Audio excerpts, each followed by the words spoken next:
Hello, beautiful people. I hope that you can hear me. I hope that you're having a wonderful day. Happy Thursday. I'm happy to be here. So, this conversation was inspired by some journaling that I did and the book called The Spirit of Intimacy Ancient African Teachings in the Ways of Relationship by Sabonfu Some. So, this is the book. It's an excellent read. It's pretty short, but it's really juicy. Like, it's really like nutritious, right? Like it's not a lot, but it's good. So there was a section in this book that I'll get to in a second that talked about growing up and how growing up is a trap. And so I wanted to talk about that with y'all here today. But let me know if y'all can hear me, y'all can see me. Okay, good. All right. Thank you. Yay. Hi, Jamal. Hello. Hey there, looking and sounding good as usual. Okay, cool. Thank you. Thank you. All right. So how do we even get started? I have notes. I'll be reading from my notes. Oh, hi, Jemiah Douglas. It is called The Spirit of Intimacy, Ancient African Teachings in the Ways of Relationships by Sabonfu Some. So Sabonfu Some, and this is the title. Yay, it's a really good book. I love it. I feel seen. I feel like those are my people. And this book is about the Dagara tribe in West Africa. And so there are a lot of things in here that I highlighted. A lot of things that I want to talk about. But today I just want to talk about growing up. Yay. Hi, Invincible Summer. Hello. Hello. Happy to see you. I'm happy that you're here. Yay. Yay. And hello, Crochet Dad. Hello. OMG, I have this on my nightstand. I haven't started it yet. Just joined. I'm happy that you're here. And yes, wrong way. I'm happy that you're here. And yes, this book is really, really good. I've been reading it. I've been taking my time to go through it. But it's really good. It's really good. Like I highlighted a lot and wrote a lot of notes on the side. Yeah, like it really is interrogating like our Western thinking and like our colonized way of thinking, and how they've made relationships transactional or whatever, but everything is with spirit. So that's the thing that this book is about. It's really, really good. I recommend it. 10 out of 10. Recommend it. Hi, Maya Spikes, right? Hello, hello. Yay. All right, let's get started. Okay, so on the thumbnail is a picture of me when I was a little girl, and I don't know what we were doing, but I was really into like Spice Girls and things like that. And, I was just a free child. And I look at that picture and I look at the joy on my face. And sometimes I feel really distant from that person. Sometimes I feel like she and I are in two totally different worlds. Like it feels really hard to get back to her. And I think it's by design. And so we're going to talk about that. Hi, St. Cloverton James Jones. Hello. Happy Thursday. Happy Thursday. All right, so what do you want to be when you grow up? Subtitle, Growing Up as a Trap. Okay. When I grow up, I want to be my 5-year-old self. She was free and brave and knew exactly who she was. Who said anything was wrong with her in the first place? That's the question, right? What do you want to be when you grow up is a question that we're asked often, like in elementary school, in like kindergarten or first grade or second or third grade. We're asked, oh, sorry. Yes, this is recording. Yes. I want to listen. However, my job is not wanting to, oh, it's okay. It's all good. Yes. This will be available for replay afterwards. And hi, Singerful. Hello. It's good to see you. Good to see you. Okay. Yes. So when we were children, we were asked, what do you want to be when you grow up? Right. And so that question usually had to do with careers. What do you want to be when you grow up? A firefighter, a police officer, a teacher, a painter, what else? A doctor, a lawyer. Like we were told to have these answers, kind of like, come on, kids, gather around. You're beginning your education journey, and you should have an idea at 5 years old of what you want to do when you're in your life, right? Which is really interesting because it's like, what do 5-year-olds know? We don't know, right? It's just a practice of imagination.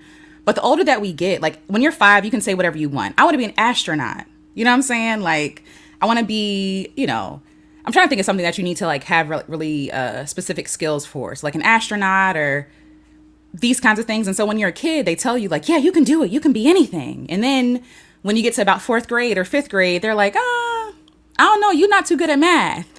You know what I'm saying? Like, I don't know if you're going to be an astronaut. You know what I'm saying? Oh, Jamil, you said basketball player at one point. That's beautiful. That's beautiful. Yes. Doctor. I love that. Hi, Level Up Single Mom. Hello. Happy Thursday. But yes, what did you want to be when you grew up? I'm curious. I wanted to be a singer. I knew at 5 that I wanted to be a singer.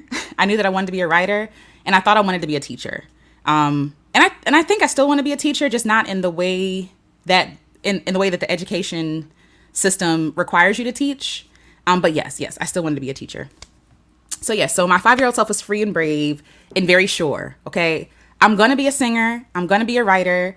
And then we had the write a book contest. I don't know if y'all remember that, but they had like a write a book contest where you wrote your own book and you bound it yourself. Like you practiced the binding. You had to buy like the cardboard to put your book in and like the wraps on it and everything like that. And I was like, oh my gosh, I can do this. Like I can make my own books. It's possible to be a writer.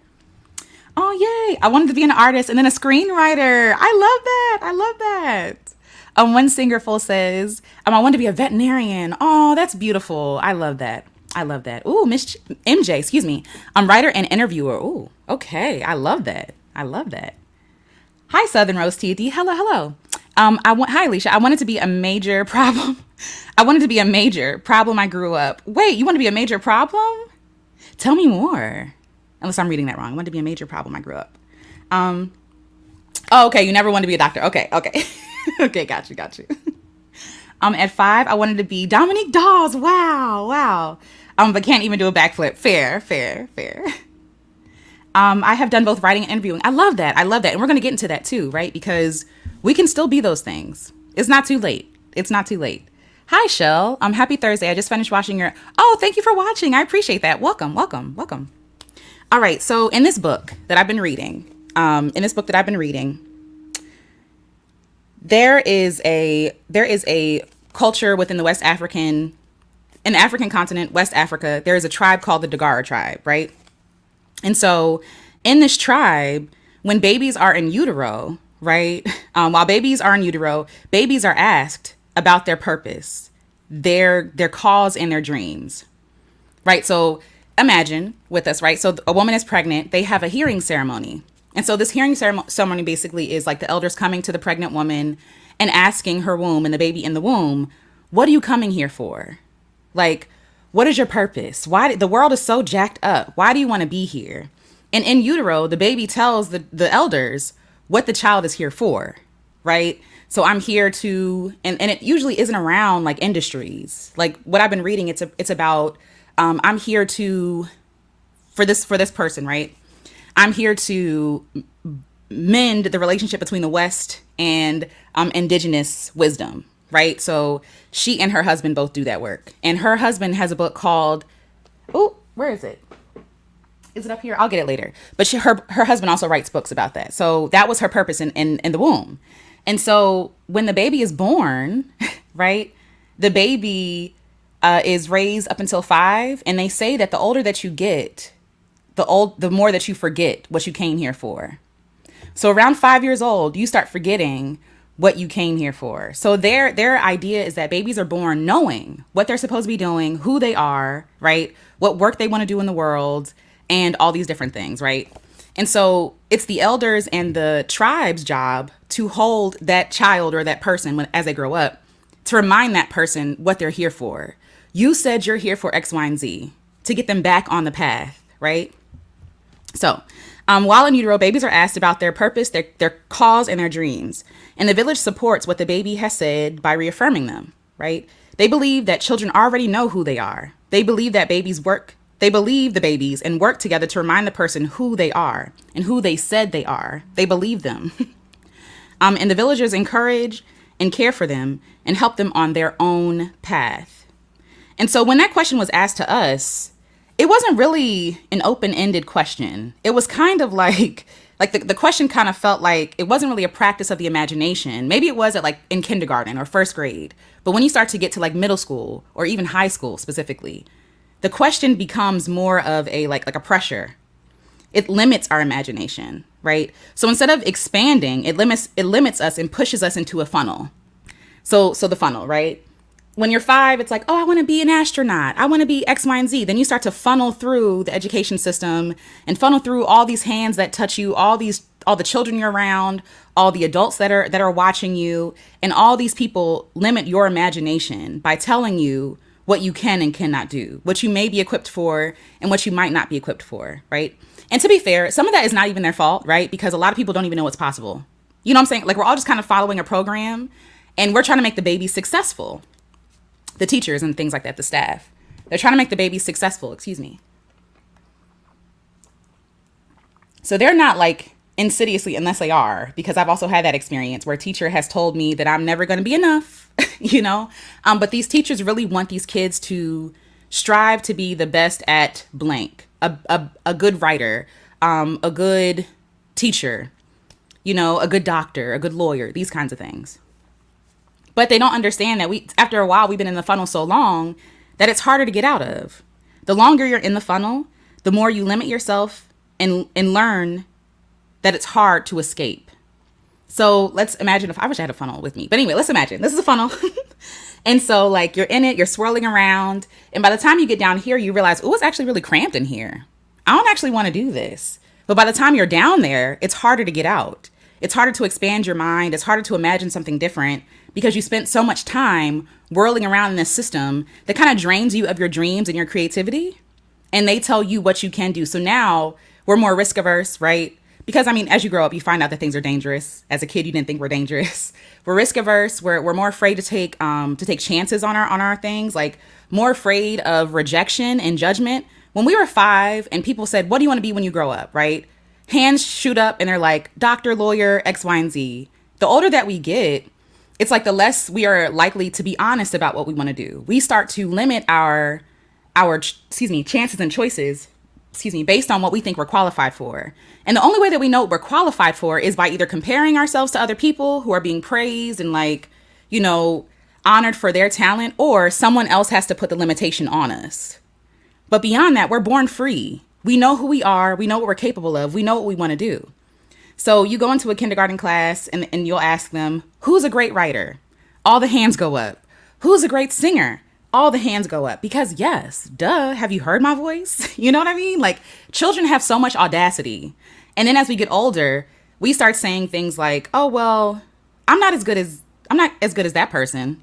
Maybe I'm not a good singer, right? Or this person gets celebrated because their drawings are always placed on the front of the board or on a refrigerator or something if you have siblings. And you start to be like, maybe I'm not as talented as they are. Maybe I actually don't have a chance at being an artist or a comic or whatever, you know, profession, an illustrator, right? And you start saying to yourself, that's not an option for me anymore. So we put down those dreams and desires and pick up something else we think that we're more qualified for, and something else that's not going to hurt our self-esteem as much, right? And I'm saying this because I've done it. I went to school for ASL/deaf studies, and it's not that it was bad, right? Like, I really enjoyed my time in college learning ASL. That's about it. Learning ASL is where my enjoyment for college kind of, you know, aside from like the friends and stuff like that, kind of ended. But what I really wanted to do was to be a musician. That's what I really wanted. If I was being honest, I wanted to be a creative. I wanted to double major in music and creative writing. That's it. That's all I wanted to do.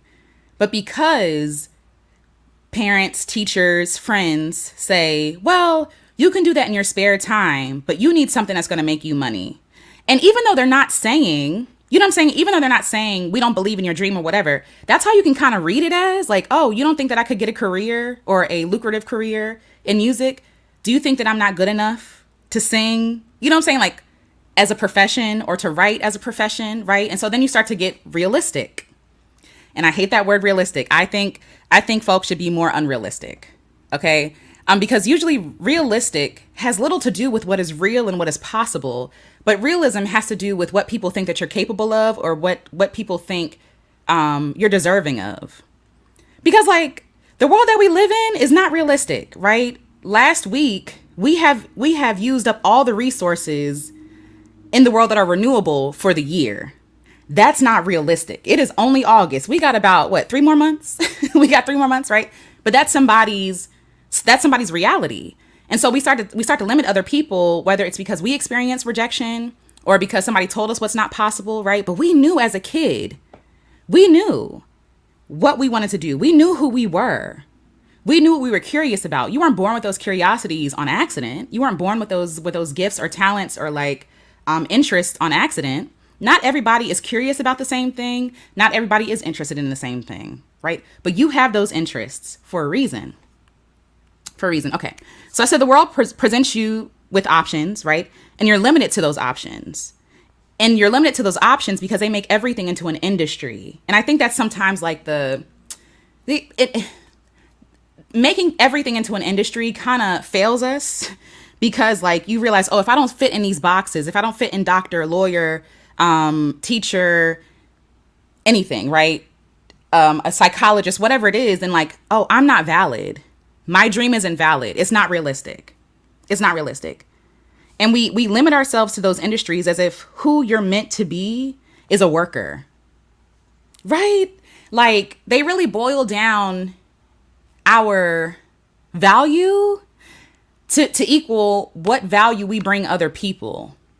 It's no longer like, oh, what do you feel? What do you feel drawn to? What are you passionate about? What means something to you? Who are you? Right? It's never those questions. The questions are very much like, okay, here's A, B, and C. Take one.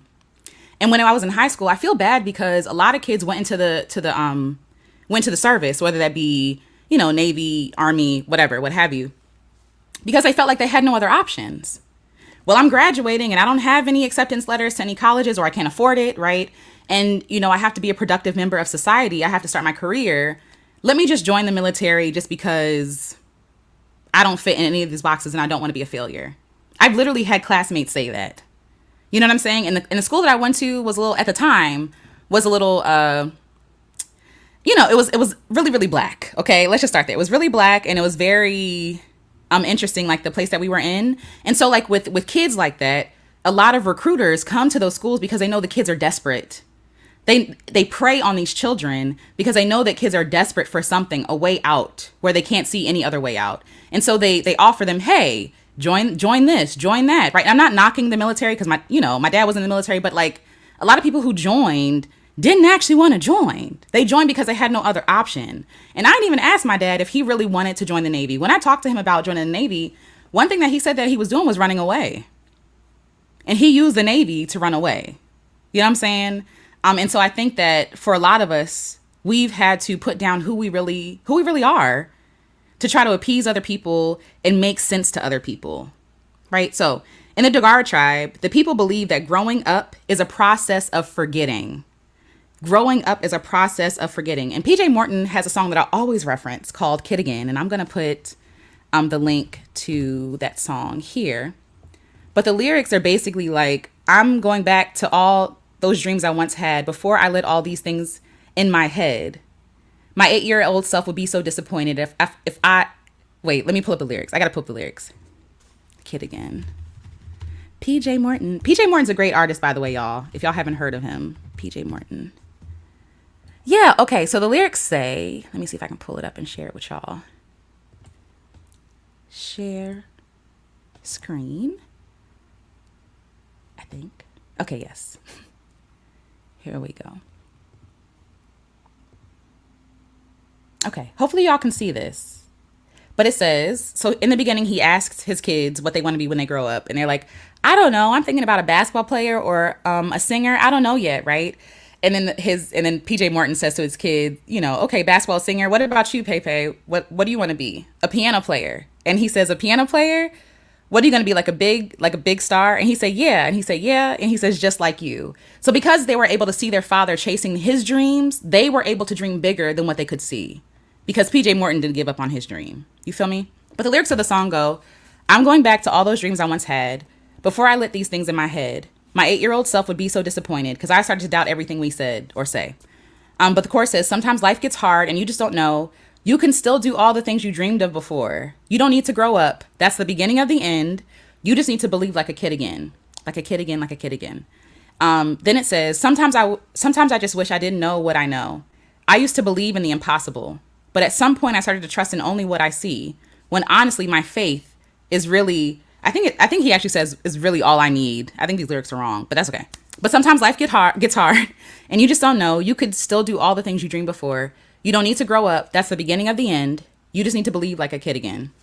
Like a kid again. Because why? Kids know what they're talking about. Not these pop-ups. But children know what they're talking about. Children know what they mean. You know what I'm saying? Okay, so it says, The Dagara tribe, for example, right? Let me stop sharing. Okay, there we go. Okay. The Dagara tribe believe that the body takes away certain things as we age. Around age 5 or 6, that's when we start to enter school, right? Is that a coincidence? I don't know. Okay. But the Dagara tribe also said around 5 years old, that's when the children start forgetting. And for whatever reason, right? The comparison, feeling like they have to live up to somebody's expectation or standard. Sometimes it's fear, right? It's like, okay, like the person who wrote this book, she had to move to the West, and she didn't want to move to the West. She wanted to be with her people. You know what I mean? But the elders in her tribe were basically like, no, no, no. Now, I know you're scared, and I know you don't know what's going on, but we're here with you. And we'll get into that in a second. But basically, she didn't want to go to the West. She didn't want to have to do this work. But that's the work that she communicated in the womb. The name of the song is Kid Again by PJ Morton. That's what I was going to do. Look up the song. But yeah, so even though she was afraid, she had the reassurance of her tribe and her family and her community to be like, you got this. You can do this. I know that you're afraid. I know that you want to settle here and, you know, be with us, and we'll miss you too. But you're here for greater work. All right, let me share. Copy. And not saying that, you know, being around their community is not great work, but, you know, you're here to do something. And you told us that you were here to do something, and we believe you. So let's get you to do that thing. So yeah, so that I just shared the song in the chat. But yes. Okay. So around age 5 or 6, that's when we start to forget. And that's also when we in the West start to enter school, right? And during that schooling, that's when we start to unlearn who we are.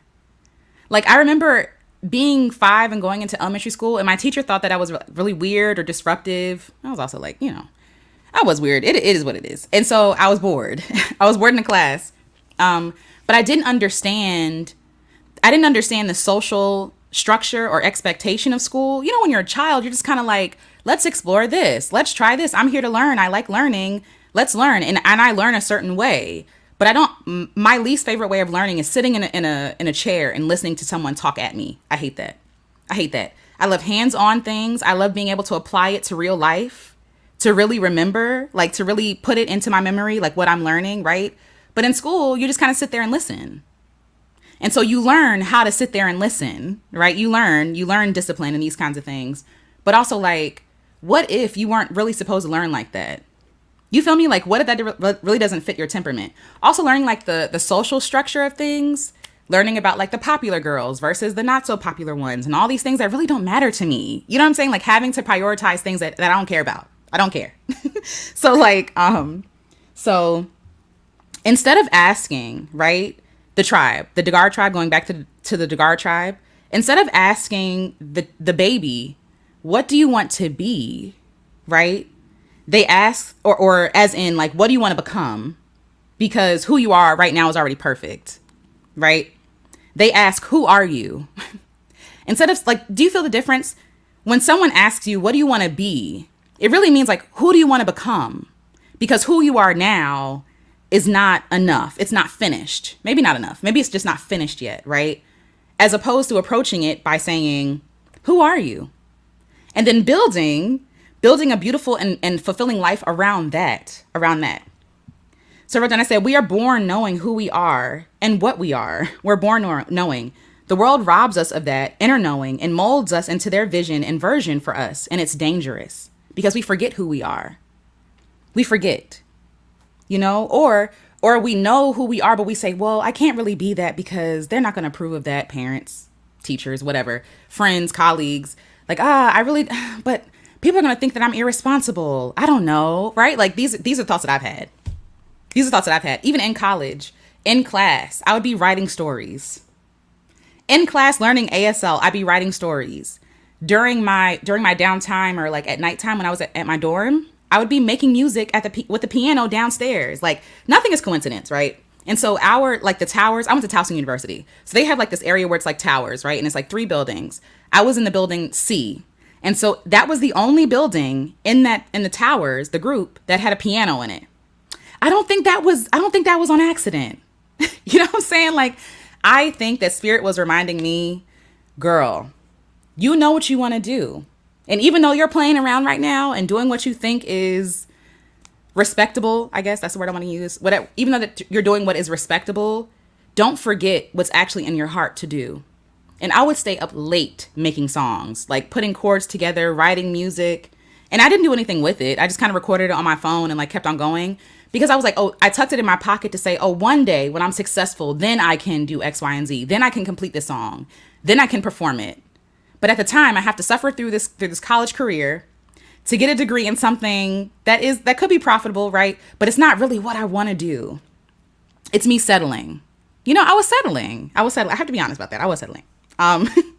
So I said, yes, we're born knowing who we are. And that knowing never left me. That knowing, that the music, the writing, it never left me. I always knew that this job, this career that I was going into was only going to be going. The only reason why I was going into this career, English. The only reason why I was going into this career was to be able to support the things that I really want to do. But it was still such a drain on my life. First of all, the teachers that I had, the teachers were cool. The director and she was also my teacher sometimes. She was downright abusive, just mean. It was her pleasure to make me cry. Like, it was a teacher like that. I found out later that she was racist, which makes sense. But yeah, like, I spent so much time delaying the dream, delaying and pushing down the version of me that I knew that I was because I wanted to be respected. But in turn, that kind of made me disrespect myself. Like, I knew that I was settling. I knew that I wasn't really doing what I wanted to do. And I felt like at the time, and I give myself grace for it because I didn't know what I didn't know. You know what I'm saying? Like, I was just following a program. You get a good job, you retire with, you get benefits and you retire and you live your life. That's what I was told, So, and now I feel like the time has changed a little bit. It's not as secure as it was back when I was told. I don't even know if it was secure when I was told. I graduated in 2008. So 2008, and then the market crashed. LOL. So whatever sense of security, that I felt at 18, it didn't last very long. And so, but I give myself grace because she's the person that got me here. You know what I'm saying? Like, I had to go through that. I think my story wouldn't have been the story that it is had I not done the things that I did, And I did the best with what I could do. And I was looking out for the best of me, but also, if I'm being honest, I was prioritizing everybody else's opinion of me over who I really was, if I'm being honest. Okay. So yes, feel free to leave a comment, y'all. I'm going to come back and read your comments after we get finished. So yes, thank you for sharing. I appreciate that. And thank you for being kind to each other in the chat. Thank you to our mods for keeping us safe. Thank you. Okay. So yes, I said, we're born knowing who we are and what we are. The world robs us of that inner knowing and molds us into their version and vision for us, and it's dangerous. This is not loving, right? This is not loving, nor are you and your unique magic centered. When we are doing things for other people, when we're being told what to do to be successful, we're not really honoring who we are and our magic. My ex, hi Mike again. Mike again, that's how I read your name. But yes, my ex went to Towson for grad school and she hated it there. It's an awful school. I'm sorry. It's a racist school. It is what it is. Cat's out the bag. That school has an interesting history. It does. It does. I think like really when you look at the history of a lot of schools, you're like, oh, racism. Got it. Okay, got it. Especially like in Maryland, like you forget like, oh, Maryland. So that's where I'm from. So Maryland, and that's where the school is. You forget that Maryland is below the Mason-Dixon line. Maryland is the South. Maryland is the South, okay? So there's a lot of, because my husband went to College Park, University of Maryland College Park.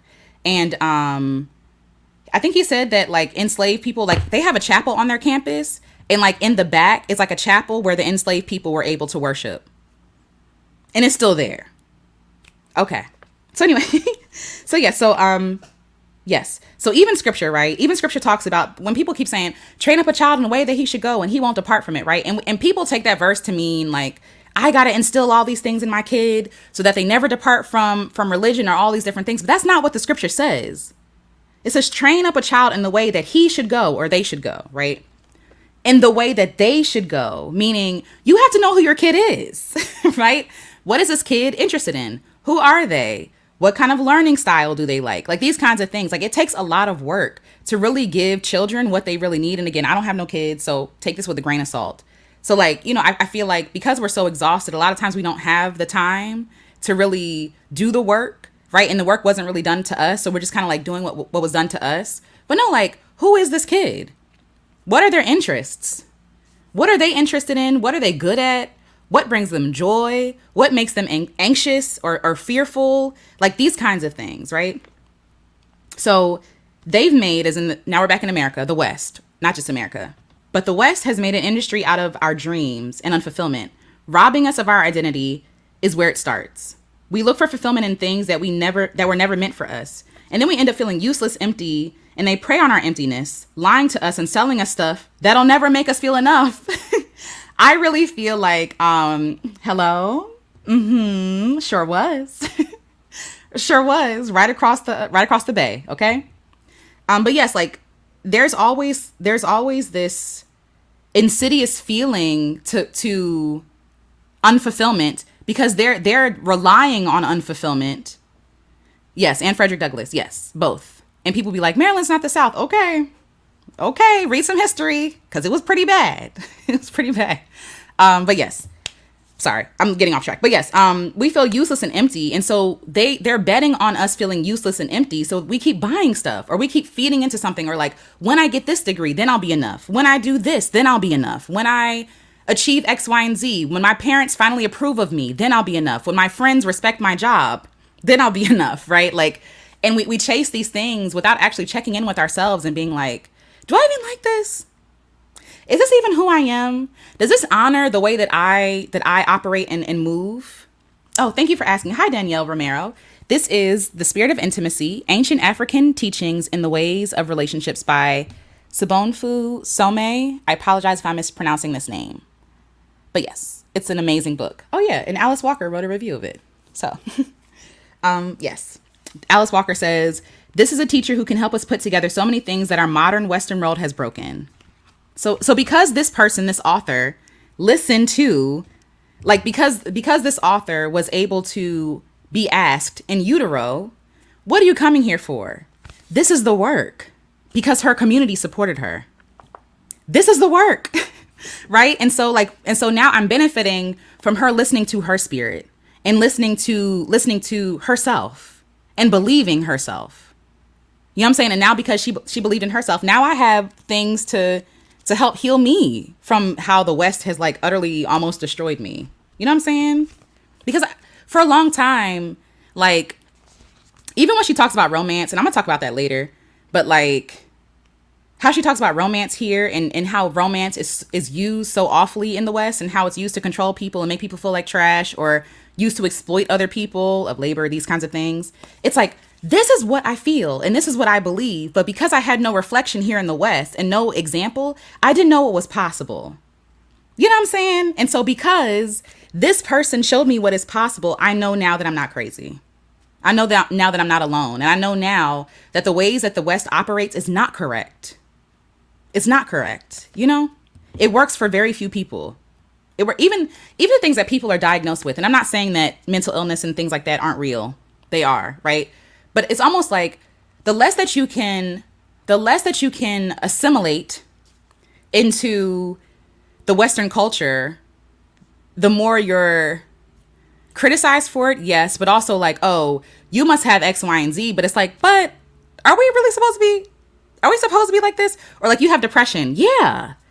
Because the world sucks, right? Like the depression, I don't want to have it. Let me be clear. I don't want to have depression, right? Or I don't want to be dealing with depression. But my depression is a correct response for how people are treated in the system, what's going on, the food that we're eating, all these different things, right? So they tell us that we're the problem, not that our reactions are the problem, not what we're reacting to is the problem. That's what I'm trying to say. Okay. Yes.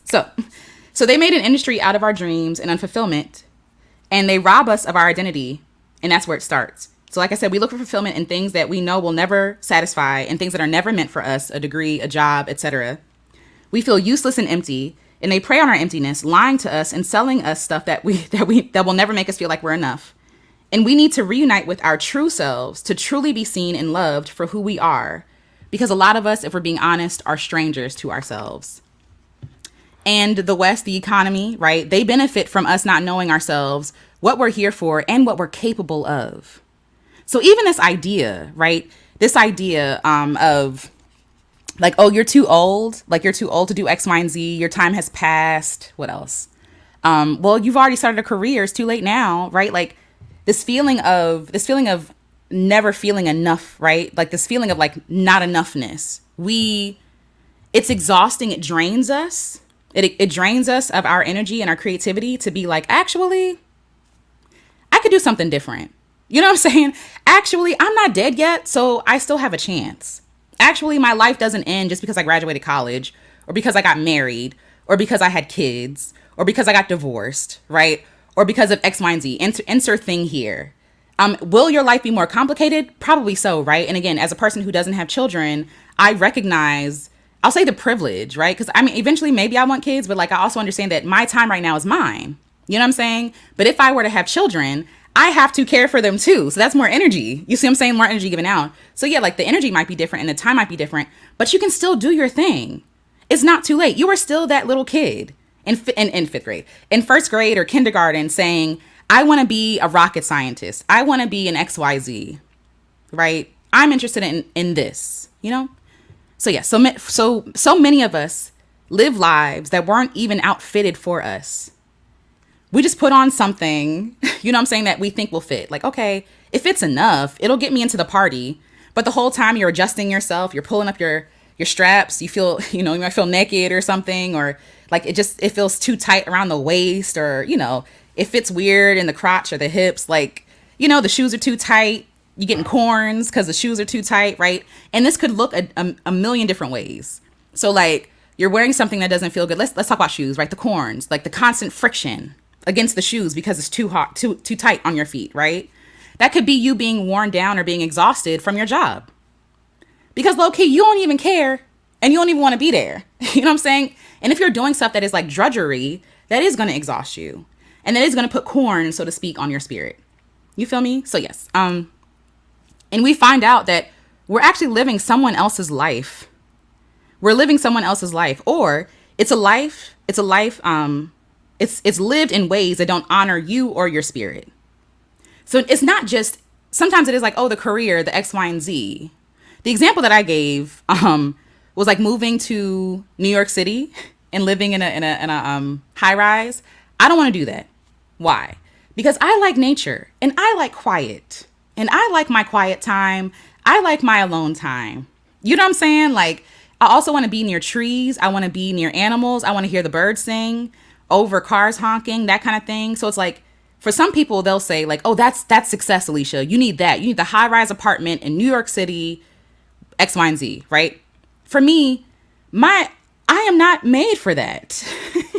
It's too much. Whenever I go to New York City, it's only for like a weekend or like a few days here and there, but it's not long term. And I thought that I would love living in, I'm like, oh my gosh, like again, we talked about this before. the Mary Tyler Moore, we're gonna make it after. I have this very romanticized version of New York.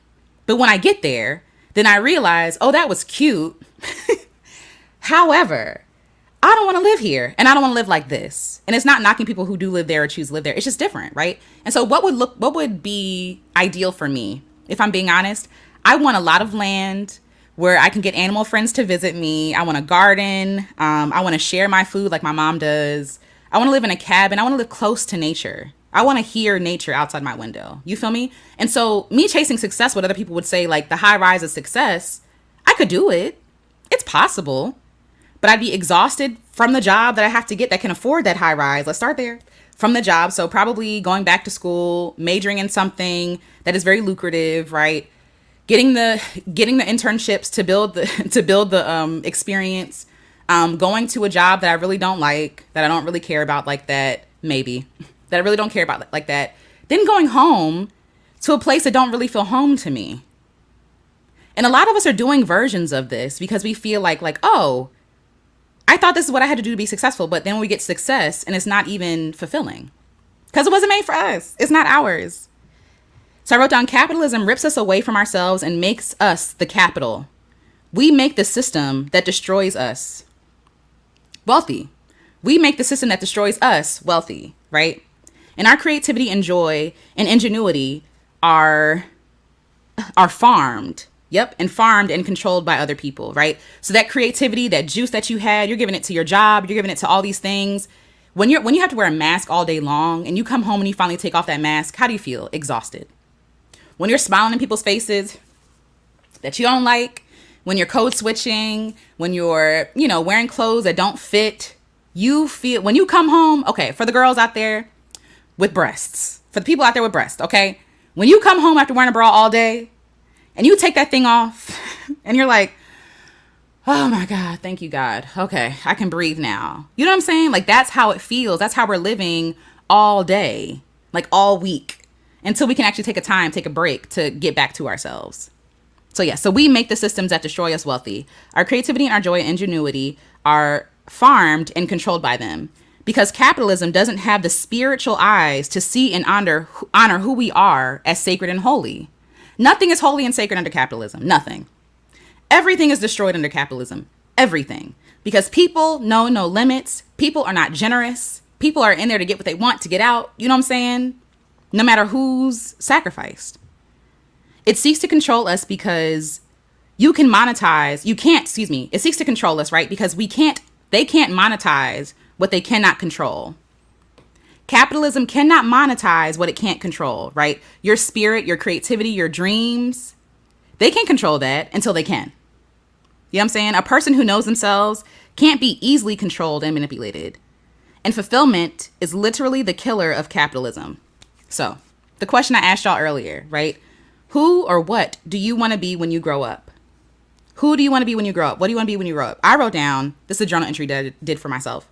I want to be my 5-year-old self. She's my hero. They say it's unrealistic, but living my life cosplaying as someone else is not realistic or kind to me. It's a slow and cruel death. And I want to live. I want to live fully. Just because their imagination is limited for whatever reason does not mean mine has to be as well. Because I'm free. I'm free. And how dope is it that I get to be me? Like, I really be saying that to myself sometimes. I'm dope. How dope is it that I get to be myself? That I get to exist during this time in this body, with these dreams, with this love, with these friends, right? With you all. Like, it's like, this is orchestrated, right? And how dope is it that I get to be all of myself? And while I'm here, for however many years I'm allotted, I want to live a life that is true to me. I want to know what it feels like to actually get to know the real me, to be the real me, and to give myself, the little 5-year-old self, a chance to be like, you know what, little girl, you was right. You was absolutely right this entire time. You know? Yes. And I wrote down, I said, I'm here to be the fullest expression of myself. And that goes beyond a job. So let's say, right, that maybe you can't leave your job right now. That's okay. But I'm always for like, quit that job. That's just me. You know what I'm saying? But I also understand, that that's not, possible for everybody right now. Right. But the question is like, how can you start to honor your child self? How can you start to honor the you that you were at 5? I heard a thump. I thought that was in here. Okay. How can you honor the you that you were at 5 years old, right? Okay. So before we get there, in the Dagara tribe, right, the questions that the elders ask are loving too. For example, these are some of the questions that they ask when the baby's in utero, in the womb. They ask the baby, "Who are you?" That's a beautiful question. Who are you? The second question, why are you coming here? The world is so messed up. Why do you even bother? Just letting you know, little baby, when you get here, the world is hard, okay? It's difficult. What is the reason why you're coming to us, to come be in this complicated, hard space? The fourth question, what can we do to ease your journey? What can we do as a village, as your community, as your people, to ease your journey through life? Not just through the womb, right? But in life. And I wrote down, I said, this is such a beautiful and reflective question. Like, what can you do to ease your own journey? You, as the caretaker of your child self. I am the caretaker of my little child self. I'm the caretaker of myself. I'm the caretaker of my elder self. Everything I do now is a love letter to my elder self, to my older self, however many days or years, decades I get. You know what I'm saying? Like, everything I do now is for the me in the future. And also for the me in the past. Like, we are all connected. We are all connected. And so I want you to ask yourself that question. How can you make your, I guess if you're asking yourself, you would say, how can I make my journey more easeful? What are you putting on that doesn't fit? What are you doing that you don't want to do anymore? Even if you can't give it up right now, identifying it is enough. Because at least it's affirmation to yourself. Like, I actually don't like that. Not a, like I've been thinking about like kids, having kids. And like I said, I've been thinking about having kids. And I'm chewing on it because it's like, do I really want children? And not even do I want the children, do I also want to do the work of raising children, being there for children, right? Like, it's not just, you know what I'm saying? Like, oh, yay, the baby's here. Like, yay. And also, if I have kids, how do I want them to grow up? Because I want my kids to be grown up in community. Yes, thank you. Ooh. There we go. Okay, yes. How can I make my journey more easeful? Exactly. That's the question. How can you make your journey more easeful? What can you do to ease your own journey? It also shows us that community was there to help make life simpler and easy and easeful for the best life possible for that person, the right community. So number one, you are your first community, right? So ask yourself, how can I make my journey more easeful? Then your community, going out to your people, whether that be your family, your friends, your chosen family. How can I ask for help to make my journey more easeful? For some people, that could be, hey, can you help me with my taxes? I don't know. You're strong. You're good at numbers. Can you help me with this? Can you hold me accountable? Because I said I'm going to do this thing and I want to do this thing. Can you please help me? Can I move in with you? You know what I'm saying? Yeah, these kinds of things, like being honest about what you really need, and then asking your friends or your family or your chosen community how they can actually be helpful to you in your journey. And then also asking them the same. How can you help ease somebody else's journey? Because this is a community, right? We don't get anywhere by ourselves. Nobody is self-made. We all need each other, okay? All of us. Ooh, I think I opened a program. Let me close that real quick. It'll come up, but yes. Okay. So, yes. Okay. It shows that being successful is a communal effort. A person being successful takes community, takes support, takes the right people. There's a proverb that says, and I'm sure you've heard this before, if you want to go fast, go alone. If you want to go far, go together. Right? So yeah, you can take off fast, running and sprinting, but when you get down the road and you realize I'm out of breath, I ain't got no water, I'm sweaty, it's hot, ain't no shelter, right? But there were other people who could have covered you. There were other people who could have walked alongside you. So you would have been at a slower pace and not so out of breath and so dry, right? And so tired. But also you had somebody who could carry water and give you the things that you need on your journey. So yes. So like I said, it shows that being successful is a communal effort, right? And it is a gift and blessing to all. We all benefit from people being successful. We all benefit from everybody being a success. Again, like I talked about, this book. Thank you to her tribe who supported her so she could write this book and I could read this book, right? It blesses all and we all benefit. You being all of yourself is a blessing to everybody. Even if you don't, let's say, I'll get to that. Okay. You being yourself is a benefit to all of us. So I said, we tend to overcomplicate our lives by trying to do the right thing that everyone else does or tells us to do, but it adds complication. Isn't it interesting? We try to simplify our lives by going like the quick route, but then by going the quick route, we end up complicating things. So going to school, whatever it is, I have grace for myself. It is what it is. I got student loans. Okay. Had I decided to believe in myself, right, and to go forward with my dreams and my visions, then like I probably wouldn't have student loans. I probably wouldn't have student loans. Oh, yes. The book is called The Spirit of Intimacy, Ancient African Teachings in the Ways of Relationships by Sobonfu Some. Yeah, that's the book. Yes. But like, I might not have student loans. I might be healthier. My self-esteem might still be intact. Maybe, you know what I'm saying? Like, we can always dream about like what could have been. We have no idea what really would have been. And also I'm starting to believe that like, even the things that we regret, we were supposed to go through. Because if I did not go through those things, And I'm not saying that we should have hard times, because that could have been avoided, right? But I do think that because of those times, I have become who I am today. And the me of back then took that stuff very well. So shout out to me back then, because I couldn't do it right now. Okay, I don't got it. But yes, so I said we tend to overcomplicate our lives by trying to do the thing that everyone else does, but it adds complication. Conforming complicates and burdens. Conforming to someone else's vision complicates our lives and burdens us, because that's not our route. That wasn't outfitted for us. For example, so I use this example about the outdoors. I'm gonna say it again. So I wrote down, I love the outdoors and nature. Trying to afford a high-rise apartment in Manhattan doesn't honor who I am, and it complicates my life. Like I said earlier, I'm stressed and tired trying to afford it, doing work I don't like, or in ways that don't work for me, when a simpler life could be just me living in the woods, being fulfilled, joyful, peaceful, and not stressed out unnecessarily. And the thing is, gardening and maintaining land has its own stress, but it's a stress that I'm willing to take on. You feel me? Like, it's, people say like, choose your hard. I understand that, right? Like, either way, there's going to be some difficulty.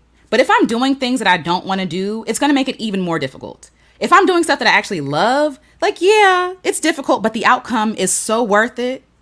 You have that vision and that joy to give you energy, versus you just being like, I'm doing this because it's going to give me success. And then you're putting too much pressure on that thing, because if you get the job and the raise and the high-rise apartment, and your friends still don't care, your parents still not feeling you, right? You didn't get that affirmation and that love that you wanted from them. Was it all worth it? And even if they do give you love and adoration because you're finally doing what they wanted you to do, you might feel some resentment towards that. You know what I'm saying? Like, why didn't you love me before that? Wouldn't you rather be appreciated and loved for who you truly are, as opposed to who you think you have to be loved and appreciated and respected? I think that's what everybody kind of wants, is to be loved and respected and honored for being yourself, you know? And honoring yourself. Why is that not that's celebration worthy? Someone making the hard decision to leave something that doesn't work for them. The first thing we do, and I get it because we love them, right? It's like, oh no, what's going to happen? I don't know. If you leave a job, what's going to go on, right? But the first thing I think that we should do is like, thank you for honoring yourself. Thank you for listening to yourself and being brave enough to take a chance on yourself. Right? So, okay. So, I lost my place. Okay, here I am. Okay, here we go. In what ways can you ease your own journey? What can be simplified, cut out, added in, or changed? That's what I want you to consider. Even if you can't leave your job right now, that's fine. Even if like you're living somewhere you don't want to live, that's fine. If you're not who you want to be, that's also okay. You are you, right? Like, even using words like that, like you're not who you want to be. Yes, you're you. No matter the job, the weight, the height, how you look, what clothes you got on, you're always you. And so even when people say things like, and I've said it too, like, I don't like who I am right now. Who you are right now is who you always are. Worthy, loved, enough, brilliant. You might be in situations you don't like. That's fair. But to say that you as a whole person is not worthy right now is harmful, and it's a lie. You were just as loved and worthy as that little kid when you were 5 in kindergarten, when you were scared, getting to know people. What's your name? Do you want to trade snacks? You know, like, just as lovely as you will be at 155. Just as lovely as you are now. It's okay to not like where you are. I get it. And same, right? But you are wholly enough. You are always enough. You're always brilliant. You're always talented. Your life is not a waste. You're not a waste. So, yes. Okay. So what can be simplified, cut out, added in, or changed that you can do now, that you can do today? The second question they asked, or the third question, excuse me. The world is too messed up. Why do you even bother? The world is so messed up. Why do you even bother? And I wrote down, because I care and I dare to take up space. Why not? Like, why not me?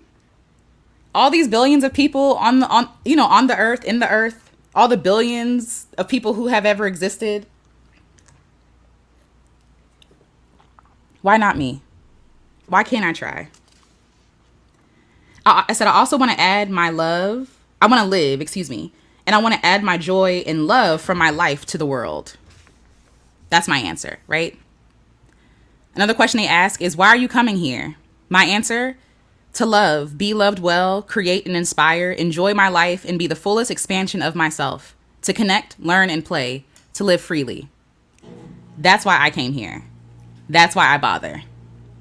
Not for some outcome, not to be a millionaire, not to be successful in other people's eyes.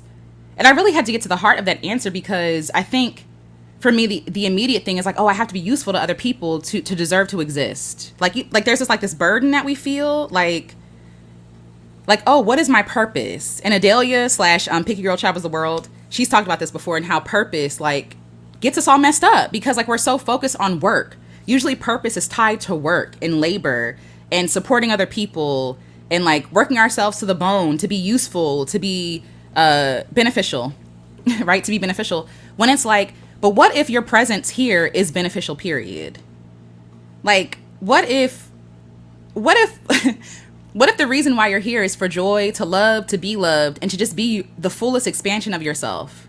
Because who you are does not change based on careers, based on where you live, none of that stuff. How much money you got in the bank, who you married to, what else? What car you drive, what house you live in, zip code, none of that. None of that actually has any bearings on your worth or your value or who you are.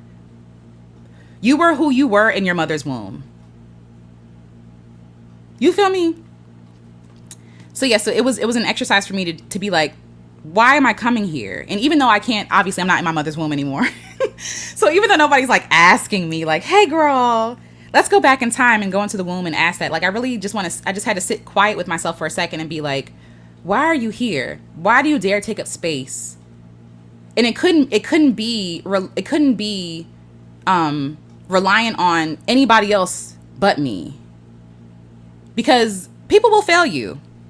I will fail people, right? I am imperfect. I am fallible. It is what it is. Okay. I'm human, And, I don't think that my purpose was here. I don't think that my purpose here is to labor. I don't think that my purpose here is to work necessarily in the way that we understand work, right? I don't think that my purpose here is to become anything but myself. It's interesting because even a lot of this self-development stuff, and I want to talk about that later, but we treat ourselves like these never-ending self-improvement projects. We're never satisfied with ourselves. I have more weight to lose. And maybe you do. You know what I'm saying? I got more weight to lose. I got another degree to get. And then when I get this, then I'll be set and satisfied. And the truth is no, you won't, because there will always be something more to do. There will always be something more to gain, something more to earn, right? But you have to have, what I'm learning is that I have to have this resolute, no, this is who I am. This is who I am, the soul of me. You know what I'm saying? This is who I am. Who I'm married to, whether or not I have children, where I live, none of that stuff matters. None of it matters. And the problem is that we live in a society that literally says who is worthy based on what someone has or who they're connected to or what they have access to or what degree, just all this silly stuff that is made up. All of it is made up. Somebody decided somewhere, and I'm not disrespecting anybody's degree because I got one too, right? But someone decided these are the qualifications for this thing. Someone or a group of people decided that this is what makes you worthy. And we're judging ourselves based on stuff that didn't even exist for an eternity. You know what I'm saying? So, okay. So anyway, who are you? You're not a self-improvement project. You know what I'm saying? You are.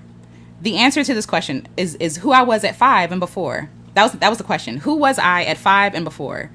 Who am I? An artist, a dreamer, an inventor, a scientist, a student of nature, humans, and love and life, a humanitarian, an explorer, an encourager, cheerleader, and champion, a lover of nature. I'm a naturalist, of people, a humanitarian, music, I'm a musician, words, a wordsmith, community organizer, historian, a sensitive soul, an intimate person, emotional, and a spiritual lover, a child, a student, a community member, a friend to the outcast and the weirdo. I am a weirdo in all the best ways. I'm an optimist, an idealist, a hopeful romantic, a mediator, a peer mediator. I'm empathetic and caring. I'm a problem solver. I am creative in all senses of the word. I'm a womanist, an architect, an engineer, a cook, an anthropologist. I'm an adventurer, an outdoorsman, a camper, or outdoorswoman, a camper, a fisher, photographer, storyteller, story keeper.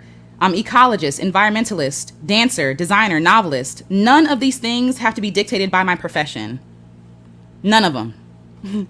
None of these things have to be dictated or proven by how I make money.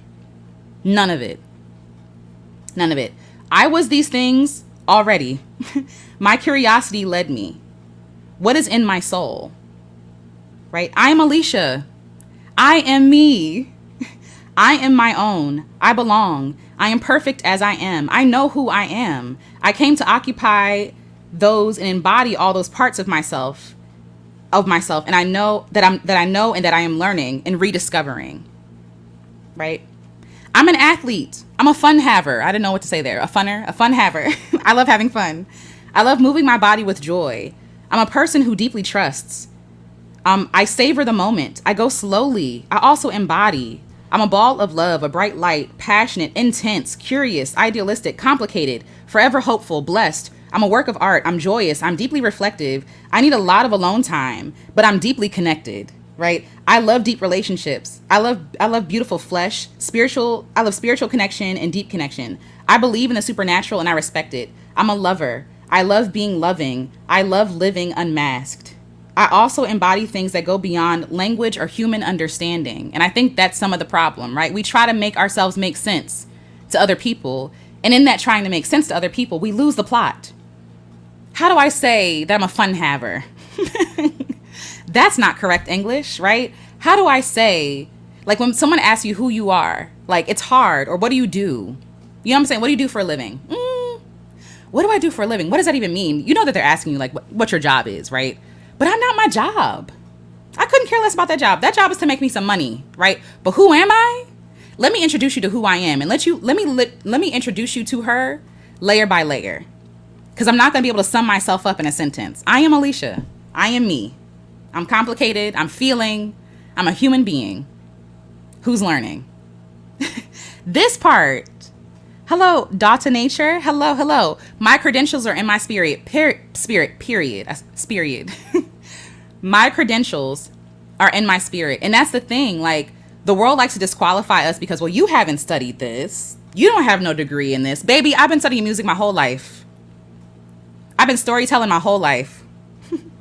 Right? Like, I've been a naturalist my entire life. What else? I've been sensitive my entire life. I just finished reading this book called All Black Girls Are Activists. And one of the things that she said that she wants Black women to reclaim in her womanist theology is authority. Authority. Because we think that someone else authorizes us to be ourselves. Now, am I saying go operate on people? Absolutely not. Absolutely not. But I am saying you don't need a degree in ecology to be an ecologist. You don't need, you know what I'm saying? Like, you don't need a degree in photography to take pictures. You don't need, you know what I'm saying? Like, you can learn, you can be in process. You don't even have to know everything about everything to call yourself a thing, to describe, to say that this is one of the things that I like about myself. Because even the ecology and the ecologist and the photography and all that other stuff is still not who I am. It's just stuff that I enjoy. You see what I'm saying? But who I am in my spirit, in my soul, that thing don't change. That thing has been the same. I have always been my 5-year-old self. And I feel like that question is almost like a trick question. Who do you want to be when you grow up? I don't want to change. I want to be myself. I want to leave this earth, whenever that is, wholly intact with myself. I want to be my kid self, actually. I want to go back. I want to go back in time. And maybe, I can't go back in time, exactly. But I can go back to how I moved and operated and how I trusted myself. As a 5-year-old kid with limited understanding, I knew that spirit was in nature. I knew that. In my bones, I knew that. I believed in magic. I believed in spiritual things. You know what I'm saying? I had eyes to see. And on some level, in some ways, I traded that thing in, thinking that this would give me what I really wanted, which was like belonging. And in that searching for belonging to other people, I lost the belonging to myself. I no longer belonged to myself. I was this version of myself that I could not recognize and couldn't figure out why I couldn't get back in touch with myself. That magic that you felt as a kid, right? The wide eye, what is it? The bright eyes and bushy tails, right? They say like as you get older, like it's like, oh, life is still as magical as then. You know what I'm saying? So anyway. Okay, anyway, but yes. So I mean, essentially, that's all I kind of wanted to say. Oh, yes. So how can you go back? How can you go back to your child self? Really ask yourself questions like, what did I enjoy as a child? What came naturally to me as a child? What was I curious about before I had to put pressure on it to be an expert in it? Who lied to you and told you had to be an expert in anything, to do anything? White supremacy, probably. Western culture. You have to be an expert in this. You have to know that you know that you know. I love the fact that I don't know. I love the fact that I am a scientist, that everything is an experiment.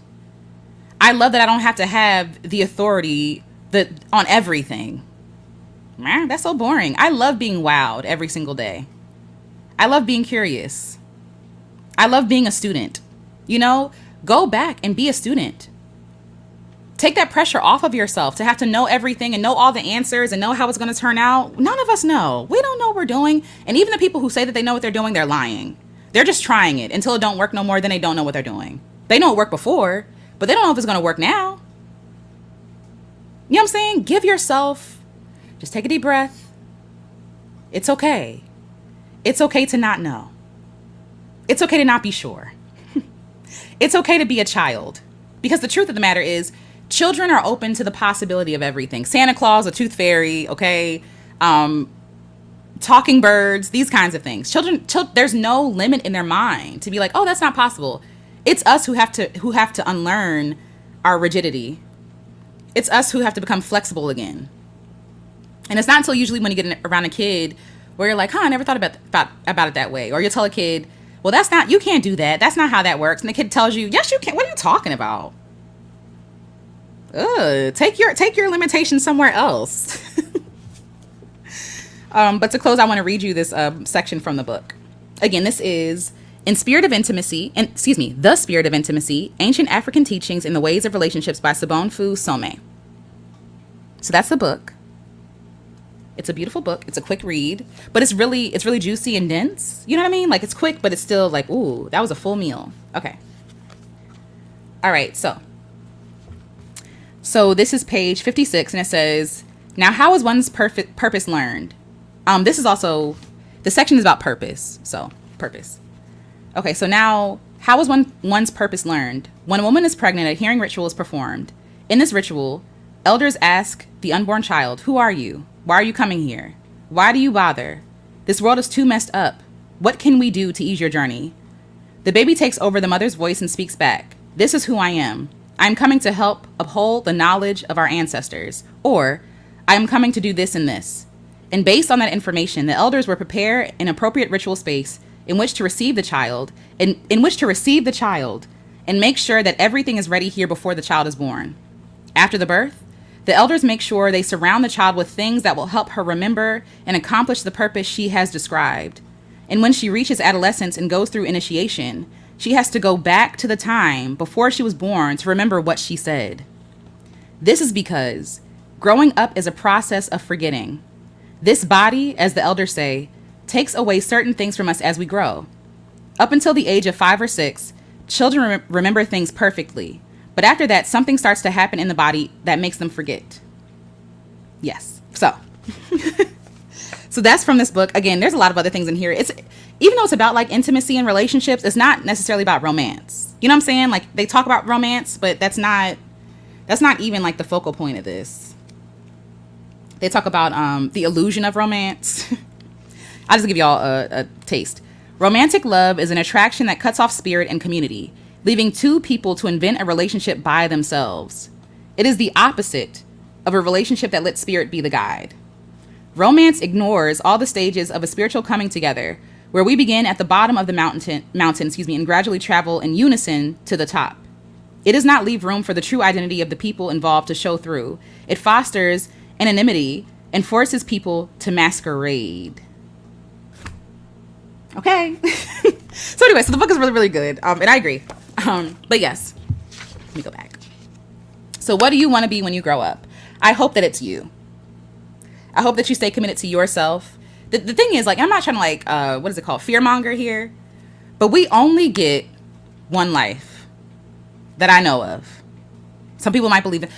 What I know is that we only get one life. It's so funny. Stephanie Perry says that all the time. That I know of, right? This is our only go. You feel me? Like, this is our opportunity to really be all of ourselves. And a lot of the work within the Dagara tribe for, you know, the children and growing up into adults is to remind them of who they are and hold on to who they are and to be all of themselves. Because who they are is the medicine that we all need. Who you are is the medicine that we need. You feel me? Because the thing is, we already got the people that you're trying to be like, we already got them. They already exist. You don't exist. Have you given yourself a chance? Really go back to your childhood self and ask that child, who are you? Who are you? I know, Invincible Summer, I know. There's no ebook, I know. I was really looking for this because I have a Kindle and I'm trying to downsize because y'all see all these books, right? It's too much. You know what I mean? But I really do like writing on the margin, so it's cool. But I was kind of sad there was no ebook for this. So yeah. But yeah, it's only physical copy, and her husband has another book, African indigenous wisdom. It's somewhere. It's a mess in here. Hold on. Because I feel like I just saw it recently. But either way, like, her husband also wrote a book, and that's also not an ebook form. So I don't know. I think they just choose, like, no, I want you to hold this book. And I guess it's good because you can give it to somebody else, you know, or reference back to it. But either way, recommend 10 out of 10. And I really want to have more conversations like this about the books that I'm reading, because I'm reading a lot of books and I write a lot of notes, and I want to share them with y'all and my thoughts on it. And when I can ask you all you all's thoughts. But yes, questions to ask your child self when you take a second, or you just ask yourself too.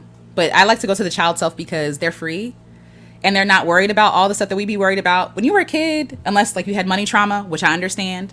Or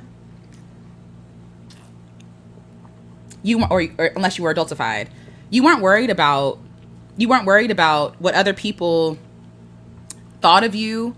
You weren't worried about a job. You weren't worried about pleasing your parents even. You know what I'm saying? You were just out here doing your own thing, walking in the woods, talking about myself, walking in the woods, picking up, you know, things, again, saving cats, bringing the cats home to mom and telling her, girl, we got to take these cats in. And her being like, LOL, no, we don't. Put those cats back where you found them. You know what I'm saying? Like, like the child, the unburdened child, ask this child, who are you?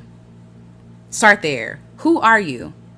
You can even ask your child self, like, where did I lose you? Like, what happened? When did this forgetting start? For me, it's always going to be elementary school, because kids were mean. Okay. It wasn't even the teachers in elementary. It was the kids. But yeah, where did I leave you? Right? Where did I leave you? And who are you? Who are you? Instead of like, what do you want to be? Who are you? And I even offer this, like, if you're meeting someone new, like, ask them like, oh, who are you? Instead of like, what do you do for a living? You know what I'm saying? Like, who are you? And allow them to be like, because a lot of people don't even get that room to ask themselves, who am I? Like, yeah, we know our names.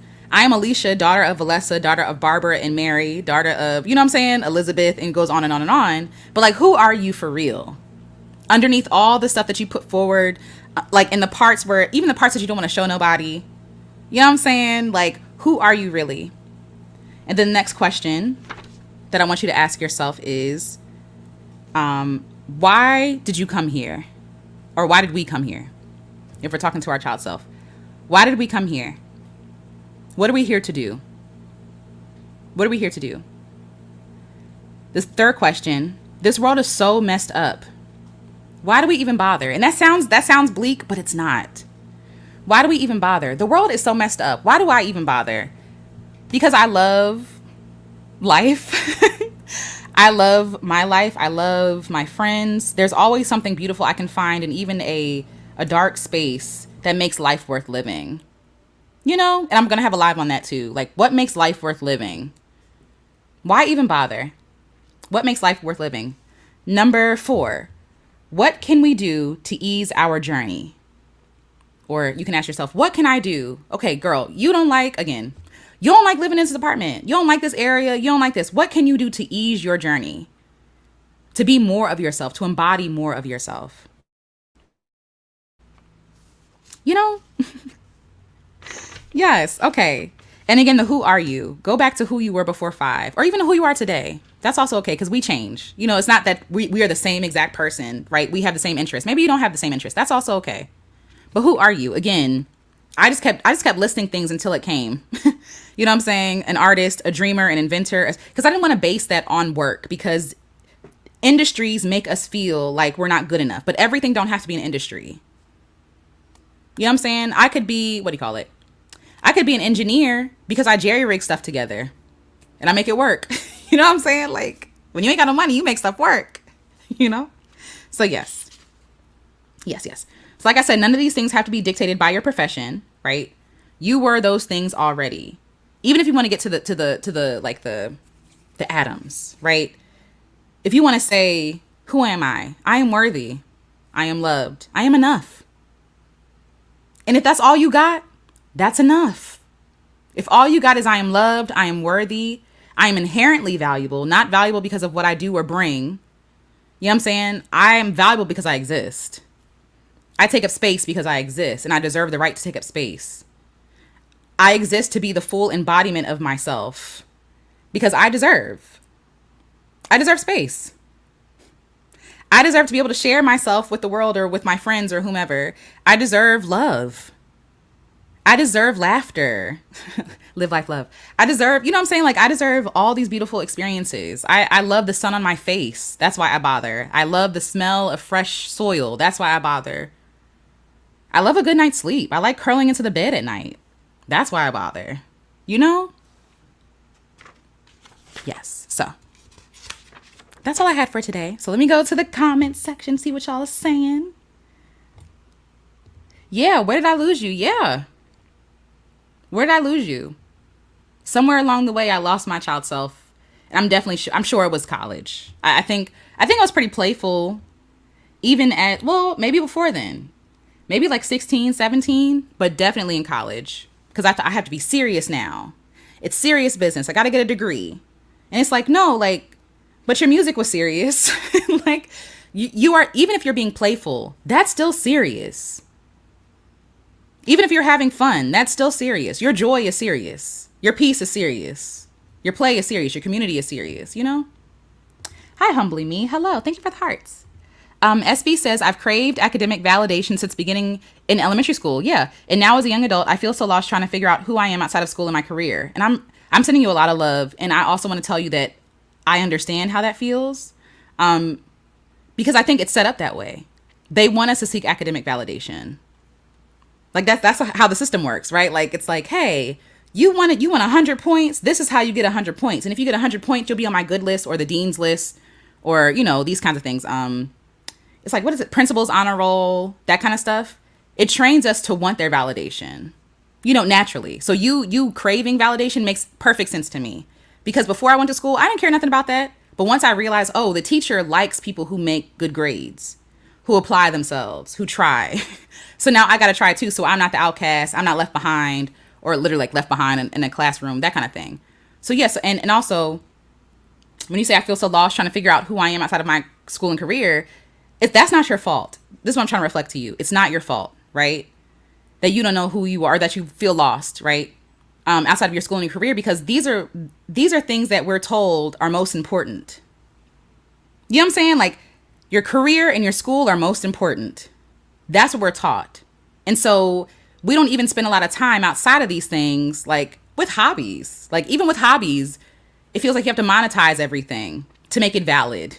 You know, you have to have a whole business, an LLC, Twitter. But like, you have to have a whole LLC. Me and my friend Marcus have this joke. No offense, like to the business girlies, no offense. But we talk about how, what is it, like Rock Nation Brunch Twitter, everybody's talking about like, just get an LLC, like that's going to solve all of our problems. But yeah, like, you don't have to have a business from the things that you enjoy for it to be valid. And so it might start with you doing stuff for fun, like literally like following the curiosities. It doesn't have to be like this big to do, you know what I'm saying? Like, but what is something you're curious about or interested in? Experiment, be a scientist, be a student, you know? So yes. Oh my gosh, please. Hashtag Black Excellence. Hashtag dinner with Jay-Z. Hello? Give me that money. Yes, thank you. Hey, beautiful people, please show your support by hitting the like button if you're enjoying the stream. Yes, please. If you're liking, please like it. It helps. It makes me feel good. And it also helps with algorithm. So I appreciate that. Thank you. Thank you. Oh, thank you, Nicole Chin. Hello. Or Shin. Hello. Thank you for becoming a member. Thank you. Thank you so much. Thank you. Jules T says, when we seek validations from others, we allow them to set the standards. And that's exactly what happens. Exactly. Thank you for this, Jules T. Exactly. Like you set the standard for yourself. There obviously is social things that we live up to, which is for the good of everybody, right? Don't be punching nobody in the face. Hello. Don't be stealing from nobody. Honor other people. But beyond that, if you're not causing harm to other people, and harm is not people being disappointed in you. I had to learn that. Harm is not people being disappointed in you. Harm is not people disagreeing with you. Harm is not, you choosing to do something with your life and now all your friends don't want to hang out with you no more because you're not doing X, Y, and Z no more. That's not harm, right? But you get to set the standard for how you want to live your life. And I feel like I'm just finding that out. Like, oh, I get to have standards. I get to have expectations, So yes, Shell, yes. Yolanda says the saying goes that when you do what you love, the money will follow. It does say. And sometimes, I'll be honest, sometimes it doesn't. Sometimes it doesn't come from the way of you doing something you love. I'm going to be honest. I think that there is more than money that comes when you do something that you love, right? And the goal is to make some money. But just because you're not making money from it, and it's not to you, Yolanda, by the way, but just because you're not making money from it doesn't mean that you shouldn't do it, right? Sometimes you need the hobbies. Okay, these cars. Sometimes you need the hobbies, right, to bring us joy, because that's beneficial too. That's wealth too, So yes. Yes, I'm practicing that now. If you set a healthy boundary and a person gets upset, that's a red flag. Yeah. And you have to decide whether or not you're willing to work through it, or if you have that relationship to do that, because everything that triggers other people doesn't mean that we can't be friends no more, but we got to talk about it. You know what I'm saying? Because you might find out oh, because this person went through X, Y, and Z, when I do this, my friend thinks X, Y, and Z. Hopefully they understand now and respect that boundary. And if they don't, then we have to take some actions. But yes, I agree. All right, let me come up. I saw a few people come in the chat. Let's see. Hi, Nate. Hello. I don't think I ever said hello to you. Hello. Welcome. Hi, Belinda Harris. Hello. Hi, Myrna J. Yay. Let's see. Hi, Joanna P. I'm caring for others. Johanna P. I'm caring for others. No break in over a decade. Wow. Okay. Yeah. It's time for a break. Yeah. And I know this is easier said than done, especially when you're the caretaker. But I really want you to be able to rest. Caretaking, number one, is a lot. It's exhausting. It's draining. Even if you love them, it's exhausting, right? And you doing it for 10 years with no break, at least 10 years, it's not healthy. We have to, how can you make your journey more easeful? But yes. Hi, Love Heals. Whoops. I sent it prematurely. This is what I heard upon joining the chat. Oh, thank you, Alicia. You're such a treasure and a blessing. You're being you encourages and supports us in being us. I love that. Thank you, Love Heals. And thank you for sharing that. Yes. Myrna says, I've never wanted to grow up. I loved hiding my bike in the summer. And waiting for the ice cream truck to get to our block. I love that. I think you meant riding your bike. I love that. I love riding my bike too. I feel like I'm flying. I do. Hi, Kita Kitty Cat. Hello. I love that name. And I love your profile picture. I'm here to be the fullest expression of myself. Yes. Period. That's it. That's it. Yes. Because I'm free and I get to be me. Yes. I get to be all of myself. Period. Yes. I love that. And I think the only time that I ever felt weird about being myself, right, is when other people would tell me that I should be ashamed of it. But other than that, I love myself. Without the words of other people in my head or my heart, without other people's judgments, I actually really like myself, and I've always liked myself. It wasn't until someone told me that I'm not lovable or likable that I started being like, oh, I guess I'm not that great, or something small, like a kid could say, oh, you're not as pretty as such and such. So that means that if I don't look like such and such, I'm not pretty. No, first of all, who cares what that person said? Who cares? There's this little little boy, this 9-year-old little boy. Like, who cares, right? Like, no. So yes, yes. Oh, yay. Oh, Alicia, I love my 5-year-old weird self too. Yes, yes, yes. Shout out to the fellow weirdos in the chat. Let's see. Yes, we are told success has to look a certain way and be a certain way. Agreed, Mara. And hello, Mara. Hello, hello. Yes, we're family here. Absolutely. Oh wait, hold on. What do you do when you have a great responsibility to care for elderly and sick family? Excuse me, there's a follow-up question. And your life revolves around them and their needs. Whew. Being someone's everything is a lot of work, and it's not fair. It's not fair. I have not been in that situation, so I don't want to speak out of turn. If anybody else has any tips for caretaking, what I will say though is that you are your everything.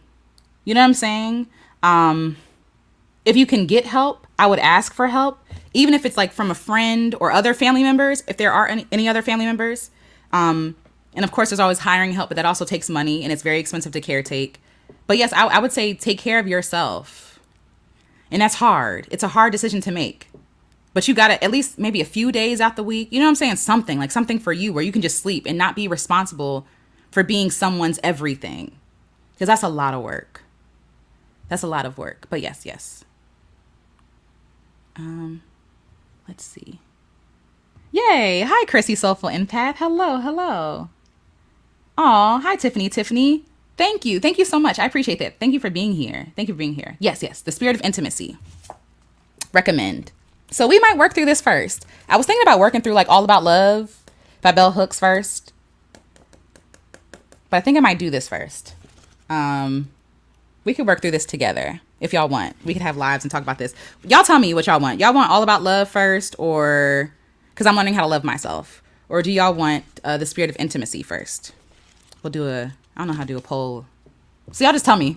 I'll just count the responses. But yes, yes. Being in college and following the American dream has only led me to grievance. Same. Empty, exhausted, broke, sick. I was sick all the time. Hi, Devotion. Hello. Well, I remember when I was a kid, a prophet came to our house and asked me what I wanted to be when I got older. And when I said an actress, he encouraged me to think of something else. And then only prayed for me when I changed my answer to say a doctor. I'm so sorry that happened, Devotion. That's not fair, nor is it kind. He only affirmed what I had said when what I said suited his narrative. Funny enough, I was in a short film last year and have never thought of being a doctor since 8th grade. Sometimes we really know what we want to do before we are steered in a different direction. And to that, I say exactly. Exactly. Yes. Yeah, that part. Acting is one thing. Hollywood is another. The prophet probably saved you from wanting to be in Hollywood specifically. Yeah. But act. Go on and act. Okay? And you can act right now. Chica! Hi, Chica. It's always good to see you. Yes, yes. Okay. Mike again. I'm very familiar with Maryland's ways. Yeah. I'm from East Baltimore. Okay. Yeah. And my maternal family has roots in Eastern Shore. Yes. I love my city and state, but there are certain places in Maryland I wouldn't want to live. And same. Same. Especially if you start going west Maryland. No, thank you. No, gracias. All right. Let's see. Yes. Factories. Hence the half-hour lunch break. Hold on. Was this the end of... Okay. I saw a YouTube video that said that the American school system was structured, to train children to work in factories. When they became adults, hence the half-hour lunch break, and, yes. 8-hour work week, yes. They're literally training us. They're literally training us to be workers. Absolutely. Oh, and I'm glad that you made it. Yes. Shell says, yes, OMG, I'm into wholesome and herbalism. I work in a natural food store, vitamin department, and for some reason, my other coworkers cannot fathom that this is something I'm actually interested in. That's interesting. And they work there? A natural food store, but don't understand that could be something? That's interesting. But yes. Oh, yay. Hi, Hannah. I'm glad. I hope it was helpful. Not at all paying attention, absorbed in my drawing. Yeah, suffering in class to get to the end goal. Exactly, Danielle. And hi. Exactly. Like, Totally relate. All my notebooks, even from grade school, are full of doodles. Yes, from grade school, my notebooks are filled with stories. The beginning of novels and plays and stuff like that. I've always been a writer. But I'm like, well, that's not profitable. You know what I mean? Like, I can't make a living unless I'm a New York Times bestseller. And that's not true. You know, that's not true. Hi, focus on what you love. Hello. Thank you for being here. Ooh, I also wanted to be a flight attendant. I love that, Lawana Dean. I love that. Oh, well-traveled. Invincible Summer says, I remember being in 4th grade and we all had to line up to go somewhere and thinking to myself, they're trying to train us. Let me find out you was on to it. Like, I don't like this. I love that. But yes, your child self knew. Your child self knew. Stand in a straight line. Don't make no noise. Hold on to the little, I think it's cute when I see it. It's like little duckies. But like how the kids hold on to the, what do you call it? These are usually for like little kids. To the string and they follow the person. I think that's cute. But yes. Sit down, be quiet for 8 hours a day. And you're a kid. How that make sense? What is it? Recess is only 30 minutes. And then lunch is only 30 other minutes. So you only get an hour to actually get rid of that energy that you just ate. You know what I'm saying? 30 minutes to get rid of the energy you just ate. But like, I don't want to say normal because normal is like, what is normal? But like, it's not natural, I will say. For a lot of kids. For some kids, it's fine. For a lot of kids to sit still for that long and to take instruction. This is also why I don't believe in homework, but whatever. Maybe it's just the trauma, okay? But I remember crying over homework and being like a kid and being like, I just did this all day today. I'm learning this stuff. And then I'm going to have to go back tomorrow and do the same thing all over again. It never ends. Like, children's time is never theirs. They don't have enough time to be kids. It's too much pressure. It's too much work. It's too much. Ugh. Yes. Kinesthetic learners really suffer in our society. Yes. That part. School made me feel so institutionalized. And because it is. It's institutionalizing. It is. It's very, very sanitary, very like by the book. You know what I'm saying? Very rigid. And if you get left behind, you behind. I remember being in high school and I played sports. So I got early dismissal to go to games and stuff like that. And on top of working a job, playing sports, being a part of all these clubs, I used to skip out on my art class my senior year to go to my English class to make up for the work that I missed, right? Like, because if I fall behind, there's no way that I can catch up because we're already so far into the future. And I think this was around the time that they started doing like No Child Left Behind. We had to take all them HSAs and stuff like that. And so like the high school assessment. And so if you didn't pass the HSA at some point, you didn't graduate, something like that. But I'm sure that, so all our curriculum turned from actually learning about a thing to passing a test. And all the teachers hated it too, so. So yes. Hi, Story and Soul Gardening. Hello. Hi, Nia X. It's good to see you. Yay. Yes. Okay. Yes. Miss K. Jordan. Hello. And yes, Kid Again by PJ Morton. Yep, that's the song. Oh, I love this. Now in my 60s, I'm going for artist full speed. I love this for you. And thank you for sharing this. Thank you. Like, it's never these made up markers in life. You have to be done by school by this age. You have to be in your career by this age. You got to be married by this age, have kids by this age. You have to be, retired by this age or whatever. Like, it's all made up. Live your life, y'all. Live your life. And I think even for myself, like, living my life sometimes takes longer. I do think that because I'm choosing a different path, there are different hards that I have to face, different difficulties that I have to face.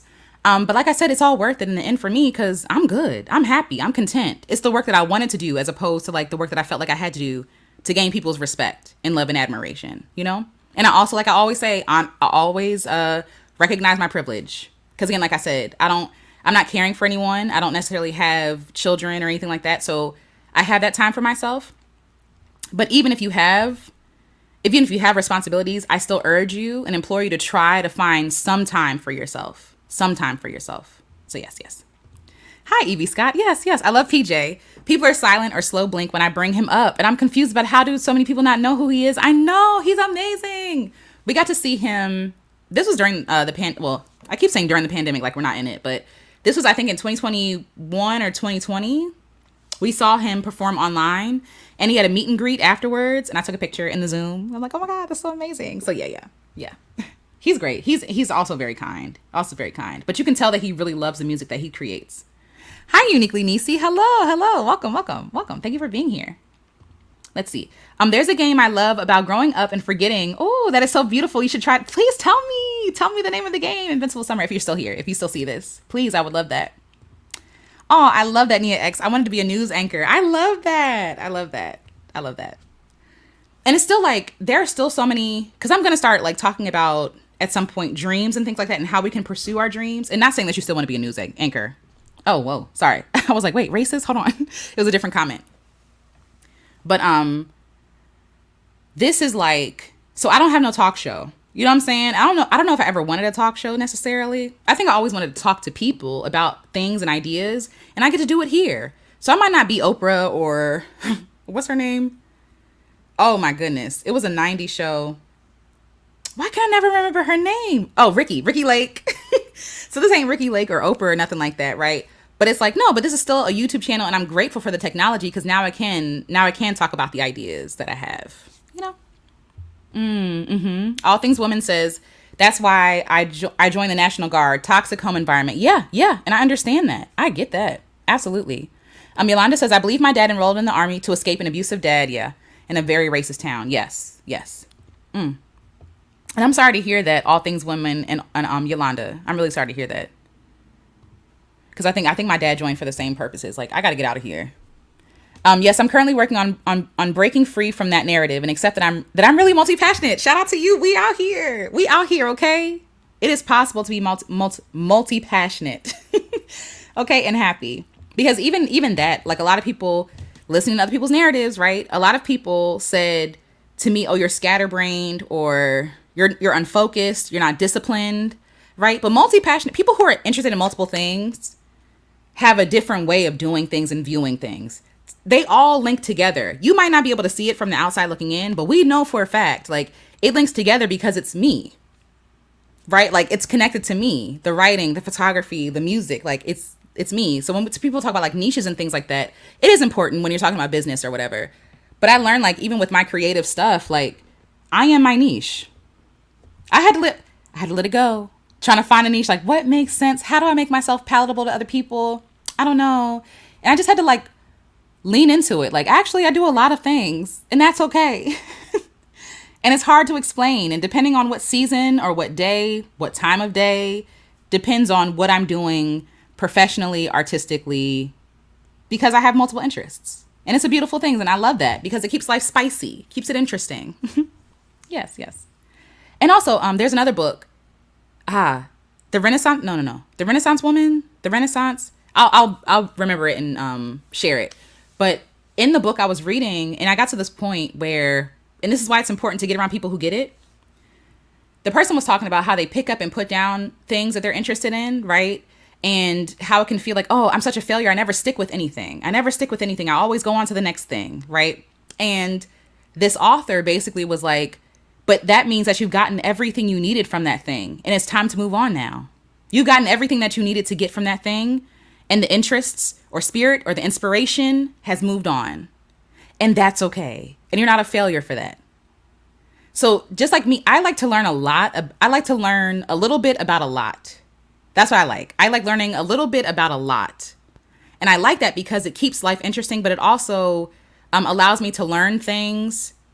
Like, I know a little bit about pretty much everything. You know what I'm saying? Like, not everything, but that means that I'm not necessarily going to be so focused on one thing all the time.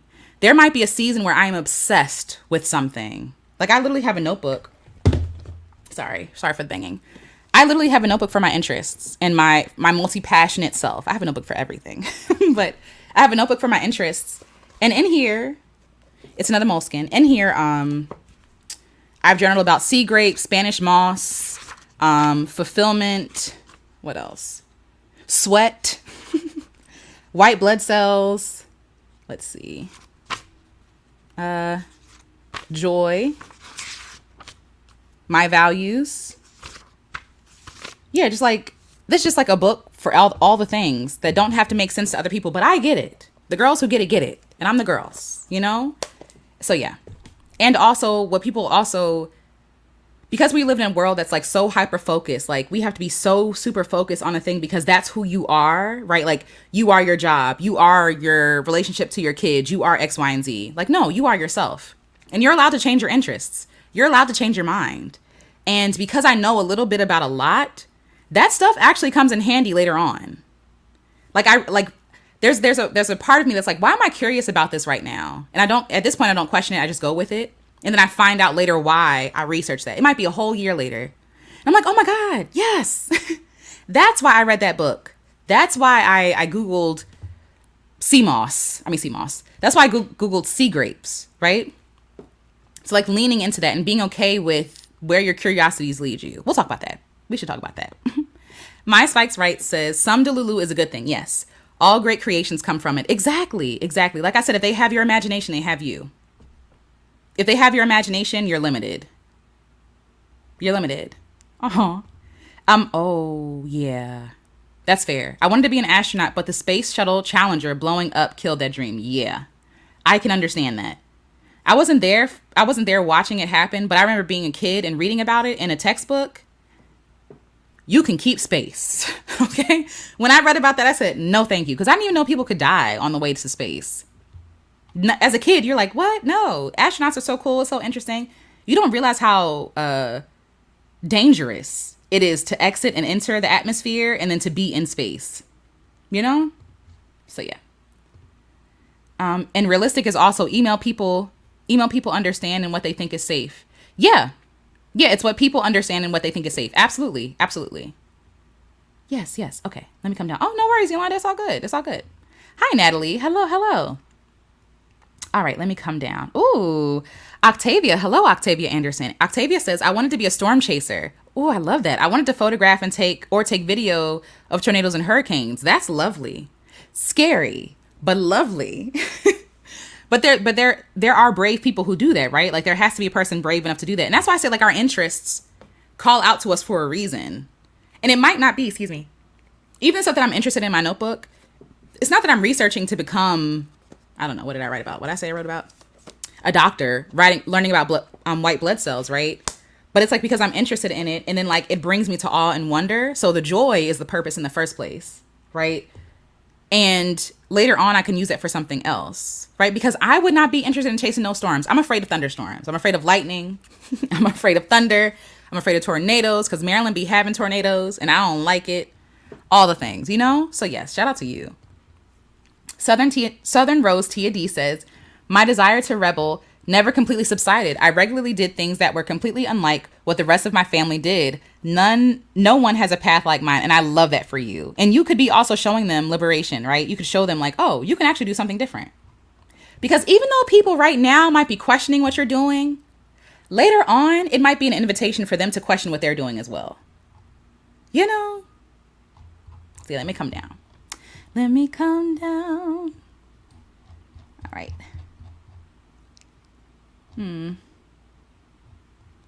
Okay. Oh, yay. Hi, Mary Sparkle's like, whoa, hello. Hi. All right, let's see. Not organ music. That's funny. Yes. Hi, Shonda at large. Hello. I am not my job. Amen. Period. You're not. And even when people say like, I wasn't created to work, we really were not created to work. You know what I'm saying? Like there is work for us to do, but we were not created to work in the way that the system wants us to work. Like all this is made up. Yes, we need to work to eat and these kinds of things, but like more than that, there was something in us before we even got here, before we knew what a job was, that we were interested in and drawn to. You know? So yeah, yes. Hi, Sweet 19. Hello. I say that to people. My job is not me, period. It's just how I make money. That's it. For some people, like they're really into their jobs and that's like their thing. And I love that for them. Honestly, it's no shade. It's no, whatever. I mean that sincerely. Like, no, I love that people get to work and do work that they enjoy, but that's not a lot. That's not a lot of people. You know what I'm saying? Like, some of us would just work just to make the money to live the life. We make the money to afford us the life that we want to live, to afford us the time to research things like white blood cells, to afford us the opportunity to take pictures of tornadoes and hurricanes. You feel me? So yes, yes. Ah, Rabia rhymes with Nadia. I am so sorry. I keep messing this up. Please forgive me. I'm Rabia, and if you stick around long enough, you'll get to know me. Yes, exact. I love that. I love that. I love that. Aw. Hi, Hands of Glory One. Hello. Hi, is it Alicia or Alicia? Hello. Oh, Alicia. Alicia. Okay. Hi, Alicia. Okay. Hello. Hello. I misread that. But hello, Alicia. Hello. I'm glad there's another Alicia out there. Hello. Hello.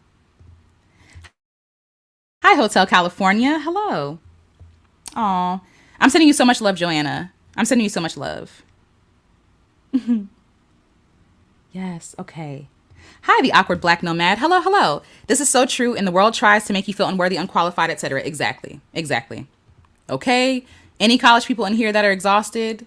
I was. I was. And I even tried to go back into the academic space. I was not ready. It was too soon. It was too soon. Oh, yes. The programs I've created, I'm assured by a friend, requires a master's degree. Okay. I'm a college dropout. Okay. Yes. Yes. Yes. Hello? You said the programs you've created. Right? And again, that authority, like, your lived experience is experience. It's valid. Again, it was just a panel of what do you call it?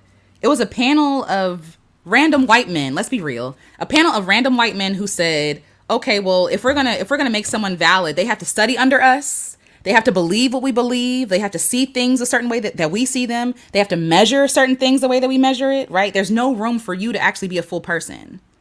So, and I'm not, again, this is not me being anti-learning. I love learning, right? But we have to be honest about like the academic space. It's very rigid, right? And if you don't conform, then you don't pass. You see what I'm saying? So yes, yes. Like, the standards for a master's degree in whatever you're creating, right, were created by these random people. And who gave them authority? Who gave these people authority? Somebody left a comment on my video about no such thing as low skill jobs. And somebody said, and who gave them authority to call something low skill? Exactly. Exactly. Who said that they had the authority to tell me that I'm low skill anything? How you know? You don't know me. You've never seen me work. You don't know what I'm capable of. You don't know what I've learned in my life. Right? So anyway.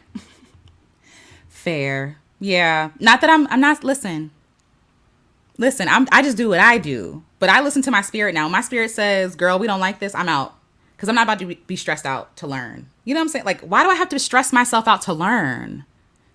I want to learn. Why are you making this hard for me? Just teach me the stuff and stop hazing me. I don't understand. I don't understand. The academic world can be so abusive and so harmful for no reason, except just ego. It's just ego. That part made me see growing up as a trap. I'm a Toys R Us kid, period. Yes, yes. See, it never ends. I have a master's and people want me to somersault to prove myself. Exactly. It never ends. It's no rest. It's no rest. Hi, Christine. Christine Lundy says, this episode so speaks to me as I explain to someone that I am already successful, period. A successful woman living successfully, a successful wife, a successful mother, a successful sister, period. And you get to determine what success is. Did you know that? Not you, but obviously you do. But you get to determine what and define what success looks like for you. Because if we're always chasing other people's versions of success, we'll never be enough. They always move the goalposts. They always raise the bar. I like even with my music, for example, right? I don't base my success on a project anymore based on how many people listen to it, how many people buy it or stream it or whatever. I base it on, like, was I honest? Did I enjoy the music? Okay, cool. Did I enjoy it? Do I like listening to it? Great. Share it. That is success. May not ever win an award, may not ever go to the Grammys, may not ever get picked up by, I don't know, somebody, might not ever get a cosign from a person who's in the industry. But I'm a success today. right now, right now, I'm successful. And that takes so much pressure off of me to have to be anybody but who I am, because I honestly have no idea where my life's journey is going to take me. And so to pretend that I can know where I'm going to be, I can have desires, right? But to pretend to know where I'm going to be in 10, 20 years is foolish. I don't know. I can take steps in the direction I want to go, but sometimes your directions, it might take you somewhere else. So you might be chasing, for me, I might be chasing success. Like, oh, I want to be a successful musician, right? Let's go with this example. So I'm working hard to like get around people, to go to the Grammys and all this other stuff. And then I find out, oh, actually, I like teaching people how to write songs. That feels more fun to me than going to the Grammys. But I would have never known that had I not listened to those dreams and those ideas and that inspiration. And so now my success looks completely different. And so I deal with life. I try to deal with life with an open hand. You know what I'm saying? Like I said, like, it has to work. It has to work. It's like, I don't know. Here we are. Let's see what this turns into. And it turns into something else. I don't know. Sorry, it's toenail clippers. Toenail clippers. You know, a bottle of water. I'm very interested right now, and it feels better just to see how my dreams evolve into whatever they're going to be. Because it surprised me every time. Every time. But yes, I love this for you, Christine. Love this. Love this. Mm-hmm. Yes. Oh, that part. College is a scam anyway. Mm-hmm. It is. Like, even though there's learning happening, it is. We got to be honest. It is a scam. When you think about it, to get in, you got to pay. You might not get in. Hello? Why am I? Anyway, the application fees, right? It's taking your money with no guarantee that you're going to get a job. Like, it's a lot by definition. Yes. Guild of Doulas. Hello. Oh, yes. Tea time. Is that you, Tea Time Beauty? I think that's you. I lost belonging to myself, looking for belonging from others. Yes. Yes. Traded in my own, like, I know what I'm doing. I know who I am for, oh, I want you all to like me. So I'll put this part of myself down, you know? So yes, absolutely. We need to learn to accept who we are and becoming. I love that. And in every step of the way, right? It's like, even as we become, we still are, and we still are enough, and we still are worthy. I love that. I love that. Highs in hands. Hello. Yeah, I love being a student too. Me too. Me too. Yes, I enjoyed exploring the words. I enjoyed exploring the woods and climbing trees with my sister. I love that. Insane. I didn't climb no trees though, but I did love exploring the woods. Oh yes, thank you so much. If you like it, please like it. I appreciate that. It means a lot to me. Curiosity is the seed from which knowledge grows from. I love that. That's beautiful. That's beautiful. Yes. Okay, you have this book. Awesome. Let me actually see if I can find real quick. Oh, I see it. Hold on one second, y'all. I'm gonna show you all the book of her husband, who also wrote another book. Give me one sec. I see it. I can see her.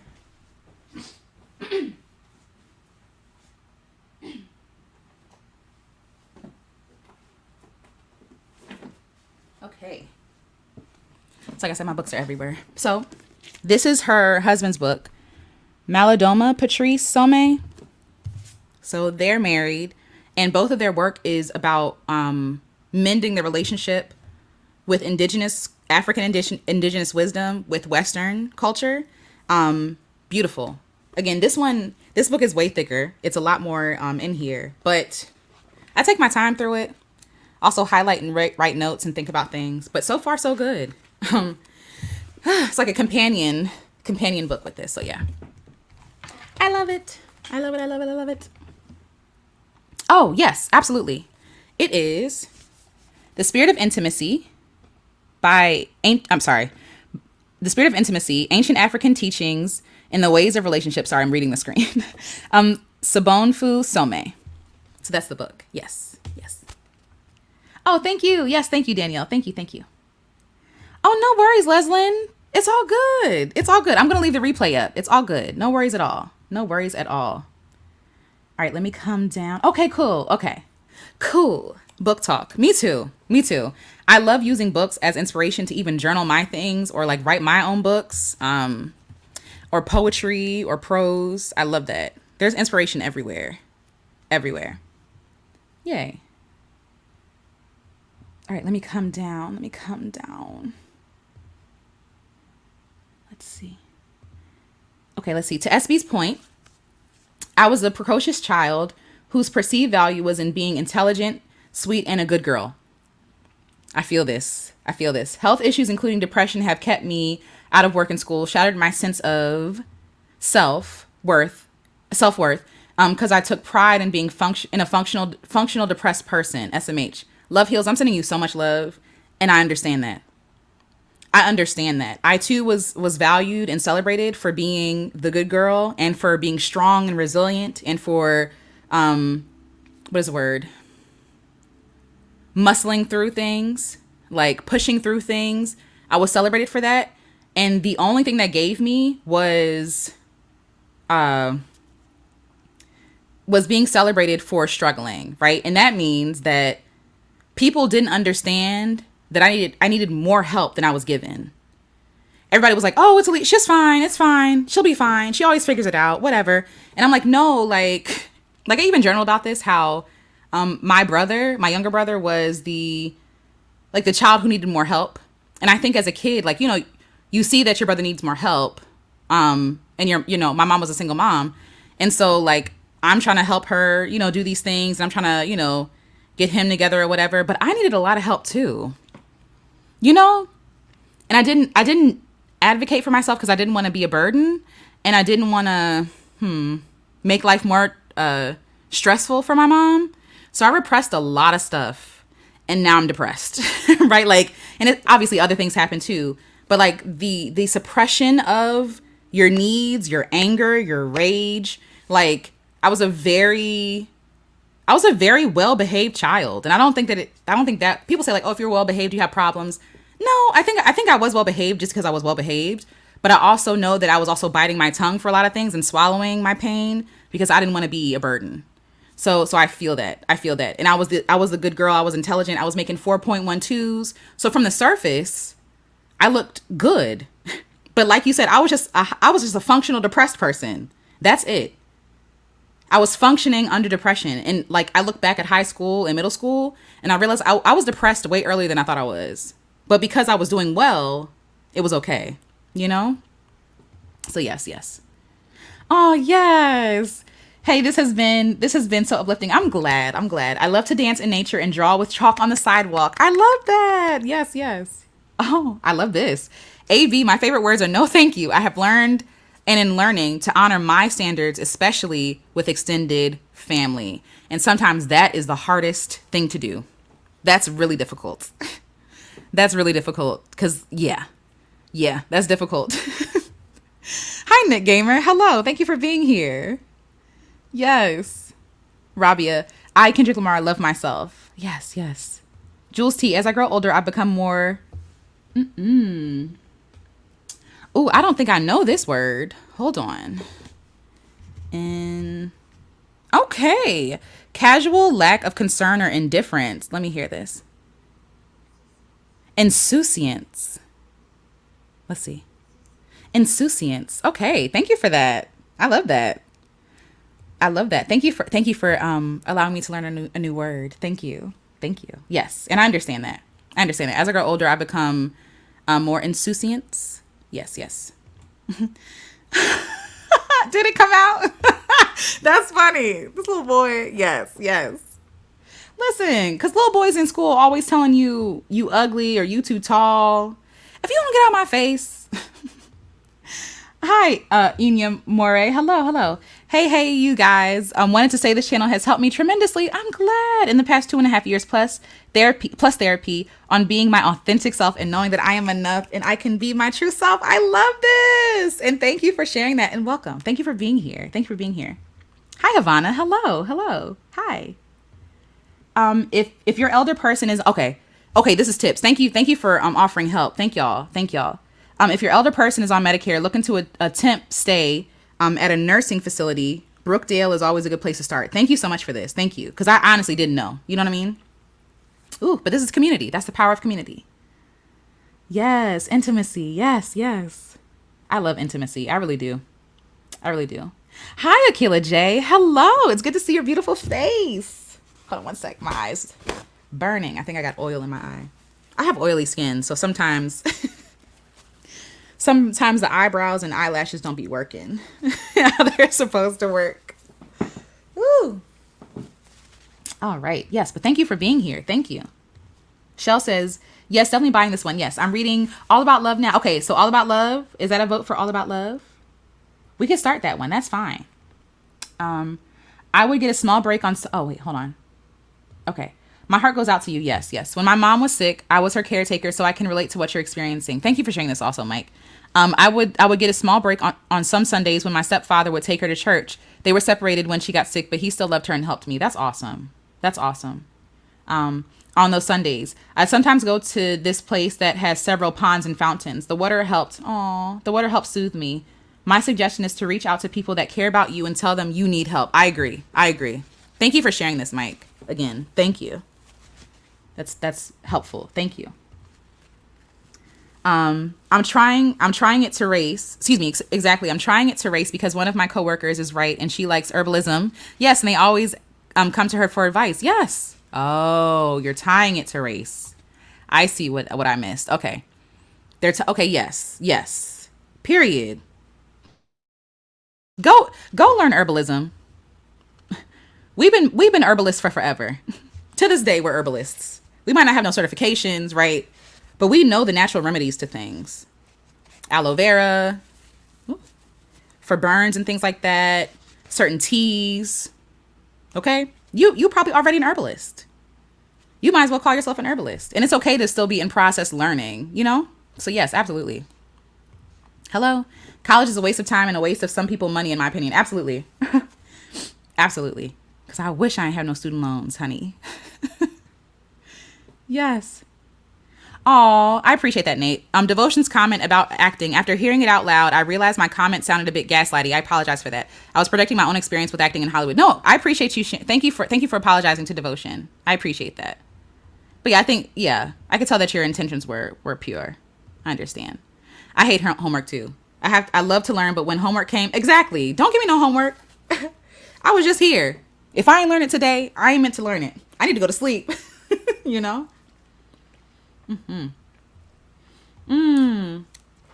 Thank you for sharing this. When you get the time to step away for a few, soak up some sun, listen to music, etc.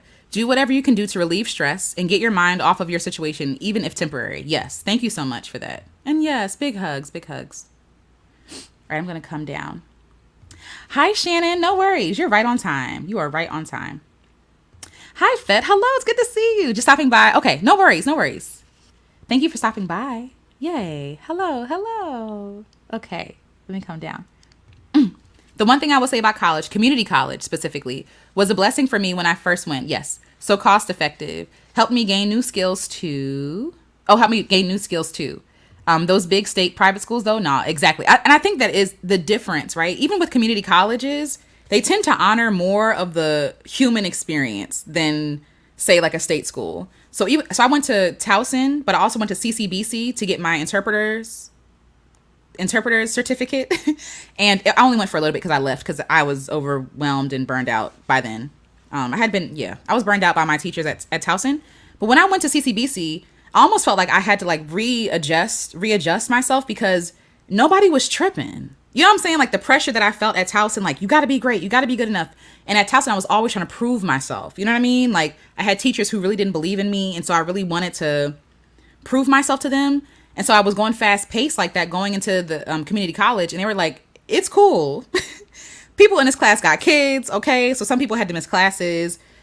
People were just more understanding. It was a more human experience. So I do agree. Community colleges, in my experience and in Nate's experience too, far better.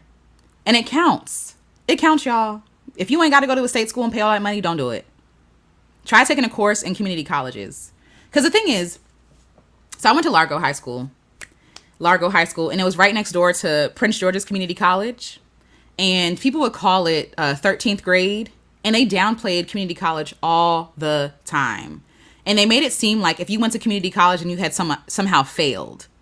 If I knew now what I knew then, I wouldn't care nothing about no 13th grade, nothing about what they were talking about, right? I would have went straight there. So if you have that option, y'all, and you want to go to school and like do your thing, try community colleges first because they understand like their classes. Some classes are at night because they understand people work. Hello. State schools, they have class at like 12 p.m. What do you mean? I work a job. You know what I'm saying? So yes, yes, yes. Hi, Nicole. I'm so glad I'm able to catch you live. I'm glad you are too. I started working in the hospital after college after I decided I didn't want to use the degree. Yeah, I got so much hate for it. I'm so sorry. No. I hate it so much. You hate working at a hospital because you didn't want to use the degree I got. Okay. Yeah. Oh, I just want to write. Okay. Yes. Yes. I understand your pain. I get it. I get it. Yeah. Same. Listen, I would love most if they want to listen, they can sponsor me all they want to. But yes, I agree. I think, and again, I was just going to college to make ends meet so I can write. You know what I mean? And so now that I have the opportunity and the privilege to write, all I do all day is read books and write and play video games. Like read books, write, play video games. Like I'm in the process of like writing, typing up like my journals and stuff like that for a book to release. And I think I'm just going to release them in volumes. But I would encourage you to write. Write if you can. I don't know if you can at your job, but write at your job. Just even in the little cracks of time. Right. When I was serving tables, I would print out some printer paper. Some printer paper like this. I went grocery shopping. But I went go to some printer paper, and I used to have like a little, little thing that you carry around to write down your orders. And I'd be writing all up and down this. Like, I don't care where I was going to do some writing because I have to write. And it's usually when you're doing something you don't want to do that you have this inspiration, like, oh my gosh, I need to write this down. So yes. But I feel that pain. I'm sending you so much love. And I'm hoping that you can get to write ASAP. Yes. Okay, let's see. Oh, I need to read that book. Yes, I'm always hard on myself about starting things and not getting my 10,000 hours in it. Right? And even that, who said that 10,000 hours makes you an expert? Who determined that? By what metric are they using? You know what I mean? And also, I don't think that I'm ever going to be an expert. I think I'll be knowledgeable about things, but that happens naturally. I'm not putting all this pressure on myself to like, you got to crank out a song every day. I used to be that person. And I started hating singing. I hated singing because nothing was ever good enough. It was like, oh, everything sucks, right? And it's like, girl, you're over tapping your well. You're doing too much. And I had to get comfortable. And it's just for myself. Like, I'm not saying you have to do this uniquely, Nisi, but like for me, I learned that like I can't force anything. I'm getting very comfortable with me having seasons of not creating because I'm a human. I'm not here just to labor and to create stuff. I'm here to be. You know what I'm saying? And sometimes being means that I'm not going to create something today. But every day I'm creating because I'm creating my day, right? So like today I might nap, and not do anything. Today I might watch a movie or something. And like everything in our life is research for whatever we create. Everything, every lived experience, every dream you have, every glass of water, right? You're charging your body, you're hydrating your body to be able to create when it's time. So we don't want to look down on those periods of not creating. Sorry, I'm trying not to bang the table so y'all don't hear the thud. But yeah, like the time that we're spending not creating, we're spending living, and that counts too. The living is also the creating. You know what I'm saying? So it's okay to pick up things and to get, because I really do believe that inspiration is spirit, right? That's what I think. Inspiration is spirit, like it literally inspiration. So like spirit, right? And so sometimes spirit moves on to something, to the next thing. Spirit is like, oh, you got what you needed from this next. You know what I'm saying? Like, okay, cool. Got what I needed. Let's move on. That's also me with books. I don't finish all the books that I read. I mean, now I do, but even this, I've been reading this for over a year and I've only gotten this far because, wait, this way, it's backwards. No, this way. Okay. I've only gotten this far. That's also because I've been reading other things. I've been journaling other things. I've been resting, right? And before I used to beat myself up like, girl, you need to finish this book. Or you know how people have like those, read 100 books in a year. I'm not doing that. I'm only reading things when I feel inspired to read it because I believe that spirit will show me what to read and when to read it. You know what I'm saying? Like, anyway, but I understand. And I will find the book for you. I will. And I'll post it. I will find it for you. Yes. I got a notebook for everything. Okay. Everyday journaling. Things that are interesting to me. This is like my multi-passionate notebook. Like everything goes in here. This is like a calendar for me to write down things that make me happy. I'm trying to focus on joy. We'll talk more about that later. But everything that brings me joy, just stuff. Stuff. But yes. Nothing is wasted, period. Nothing is wasted. Nothing. Yes, journaling is a game changer. It is. It really is.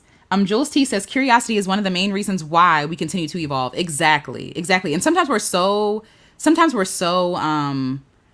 fixed. We're so rigid. Like, this has to be the thing. This has to work out.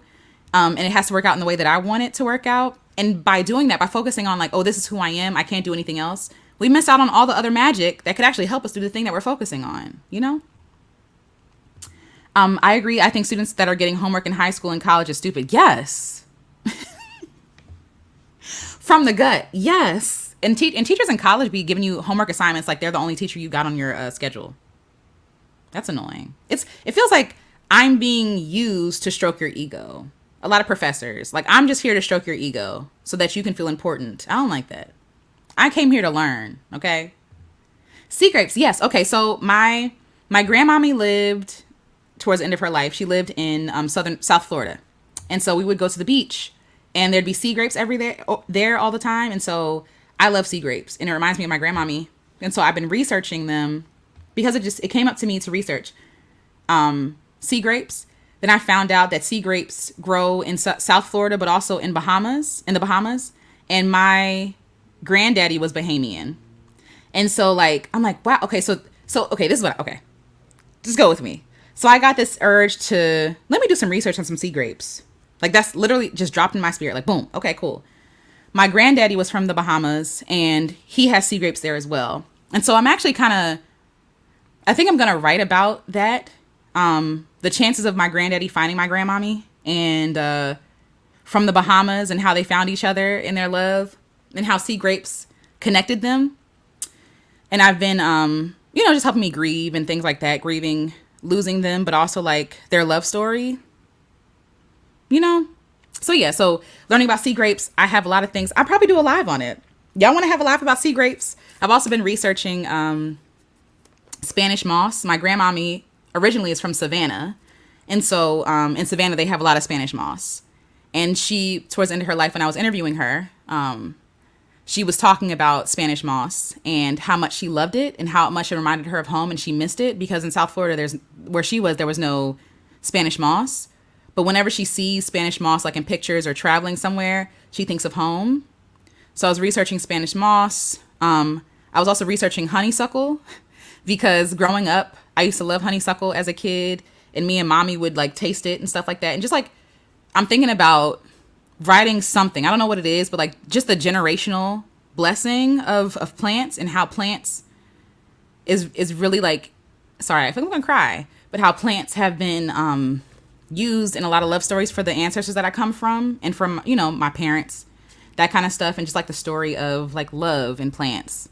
So I've been really like doubling, just like researching that kind of stuff and putting it all together and even like the characteristics of sea grapes. So let's see. I'll just find something random to share with y'all. But okay, sea grapes. Native to American coastal beaches, the Caribbean, southern Florida, the Bahamas, greater and lesser, and Bermuda, excuse me. And I said it connected my grandmommy and granddaddy.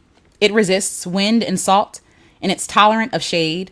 It's mostly disease and pest free, creates fruit for jams. And I wrote down interesting things. I said, sea grape plants protect the small animals. Oh, I think I'm gonna cry. Sea grape plants protect the small animals.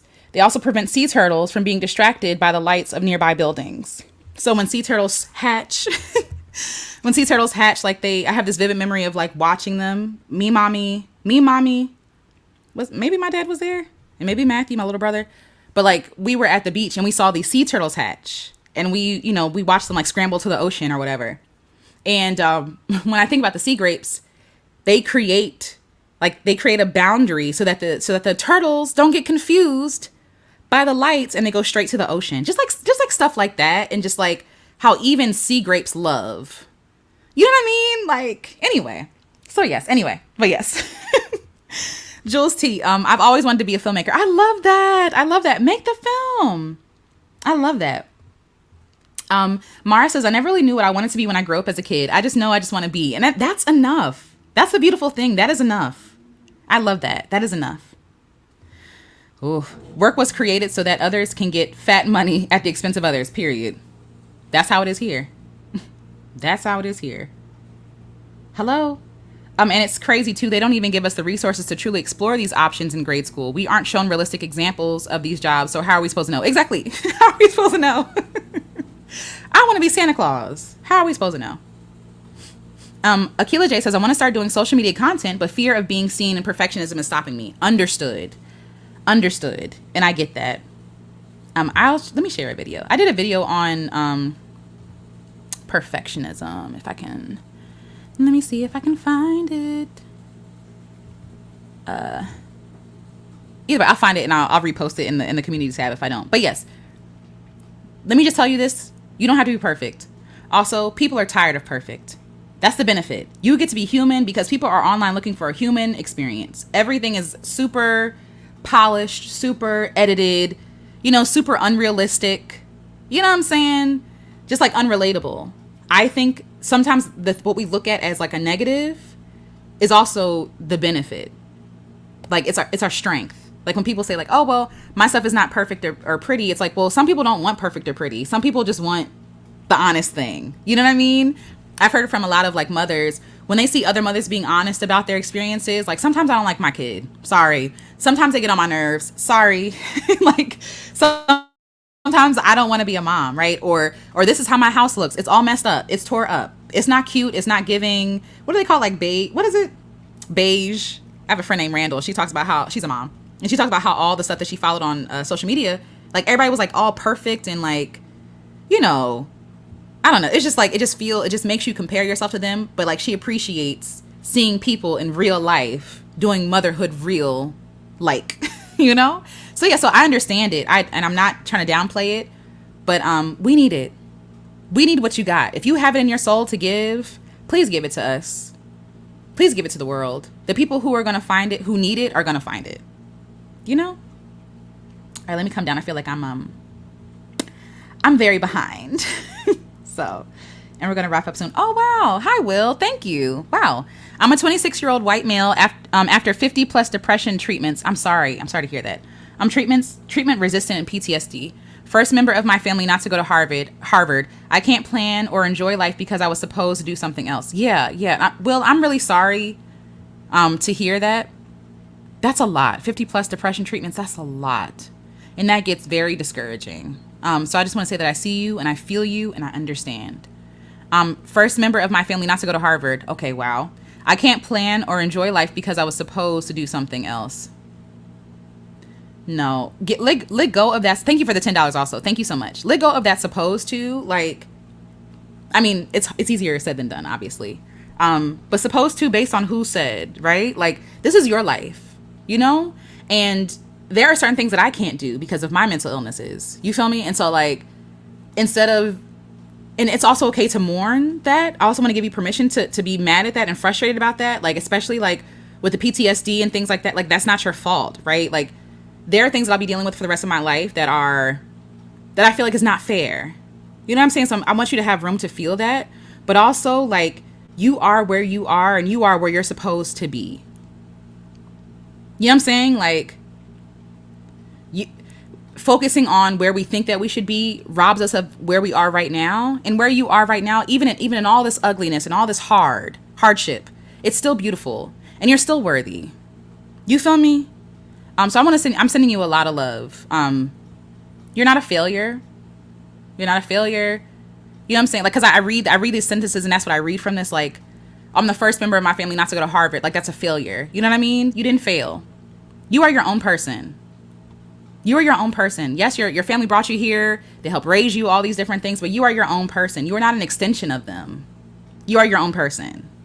So I'm sending you a lot of love, and I honestly, I hear you and I understand, but have grace with yourself. Be kind to yourself. You're doing the best that you can. Honestly, you're doing the best that you can, and that's worthy of celebration and honor, So yes, I'm sending you a lot of love. Yes. Ooh, yes. Octavia Butler is my soul sister. I love that. Yes. Thank you, Will. Thank you so much. Thank you. The Grammys are overrated, Alicia. You're better off without ever attending the Grammys. The Grammys is trash. I appreciate that. I do. I think I think at some point my eye, like the veil was kind of lifted, like, oh, this is all okay. This is not real anyway. You know what I mean? so I appreciate that. I do. And also I think I've changed what I think success is for. Like, okay, success for music is me creating something I like and sharing it with the world if I choose to, right? Beyond that, though, it is a bonus and a plus when people can connect with my music, and I think I like that more than any award. Excuse me. It's nice to be recognized, and it's nice to be seen and like validated. But I love the validation that I get from being able to connect with people, you know, with the music that I create now. Does that make sense? So yes. Oh, it's all good. I knew what you meant. No worries. Please. It's all good. Let's see. I was so gifted that I had to be closed fist punched several times. Oh no. Yeah. I'm really sorry that happened, Will. That's abuse. That's abuse. And I celebrate your C's. I celebrate them. Okay? I celebrate a C. All right? You did the best you could. And even if you didn't do the best you could, you did enough. You know what I'm saying? I know. Again, I'm not a parent, and I know that it's like academic excellence. I get it. But also, you passed, you know, and you didn't deserve that. You did not deserve any of that. And I'm so sorry. I am so sorry. I'm so sorry. Yeah, people shouldn't have to pay for college. Yeah, college used to be free. College should be for free. The cost of college doesn't make any damn sense. It doesn't. College is way overpriced. Way over. It's just, let's just pick a number out the air. 50 grand sound good? Okay, cool. Let's do 50 grand. Right? Yes, I feel you. I was the easy autistic child with undiagnosed ADHD. Praise for silently coping despite the struggle. Yes. Aw, thank you. I appreciate that. I appreciate y'all kindness. Thank you. Yes, absolutely. Yes, we're sending Will a lot of love. Thank you for that. Thank you. I haven't finished All About Love yet. Okay, so we won't do All About Love yet. I can't consciously finish a book to save my life. It's all good. Consistently. It's okay. It's all good. The thing is, even if we do the book talks, you don't have to have read the whole book. Okay, let me clarify. We could talk about the books, right? All I'm going to do is talk about the parts that I highlighted. And if people want to talk about other parts of the book, you can, right? But there are parts of the book that I highlight and I write notes about. And I think that we can talk about those parts. You know, no pressure. It'll be a low pressure, low stress experience. This is not an assignment. This is not homework. If you ain't ever read the book, you can still show up because there's still nuggets to get from the books that, you know, that I've read in the books that people have written. So yes. All right, let me come down again.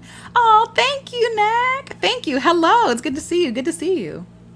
Oh, nice. Okay, cool. I think community college in New York are free. Okay, nice. Awesome. Oh, no problem, Will. Thank you for stopping by, and thank you for your super chat. I really appreciate that. Oh, no, they're not? Hi, the Kamisi Project. Unfortunately, I don't think they're free. They're just a bit cheaper. Okay. Oh, that's so kind. Thank you so much. All right, let me come down. Shout out to PGCC. They put me in their honors program, period. I love that for you, Nate. I love that for you. That's awesome.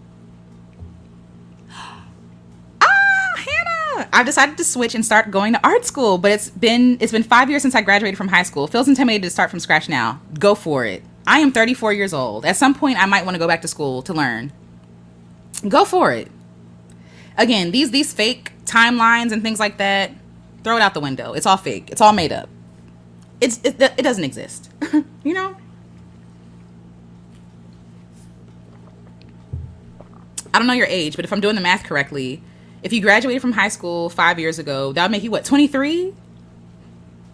Hannah, if you don't go enroll, go for it. Do it. Or if you don't want to go to school, if you don't want to go to school route, you know, sign up for some classes, you know, if you can afford it. Sign up for some classes. Maybe your park and planning department in wherever you are has it. You can do that. Internships, apprenticeships. Do the thing. Your age means nothing. The time that you left from high school means nothing. You get to start with a fresh slate. You can wake up tomorrow morning and say, I'm going to be a different person today. You know, you could do it right now. Pivot right now. I love that. Hi, Hotel California. Oh, so are you. Thank you. I appreciate that. Oh, let's see.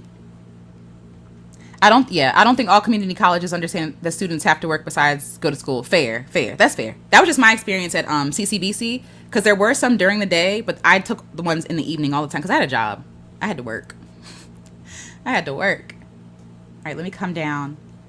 Let's see. Same, because why not? Yes, people think black people can endure more suffering. Horrible lie. Exactly. Let's see. Yes. Okay. Sea grape live. Okay. I'm gonna talk about sea grapes, and what I've learned about them, and the Spanish moss and the honeysuckle. So yes, I'm excited. All right. Let me come down.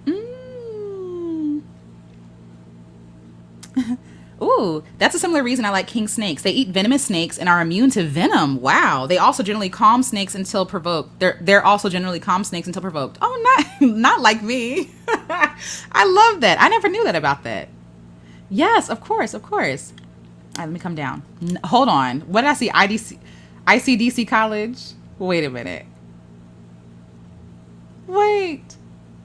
Uh-oh, did those commercials feature Lil Romeo? Hold on. What did I miss? Okay, I'm glad I stopped going to college years ago. LMAO. Mind you, the college I went to have been on commercials on TV. I'll ask. Will you tell us which college? No pressure. Not with Lil Romeo. That's funny. I hope it wasn't. What is the guy? Wait, what is that from? You're doing nothing. You're sitting on your butt. You don't have no plans. Look at you. You know what I'm saying? Like the guy who like bullied everybody into enrolling in school.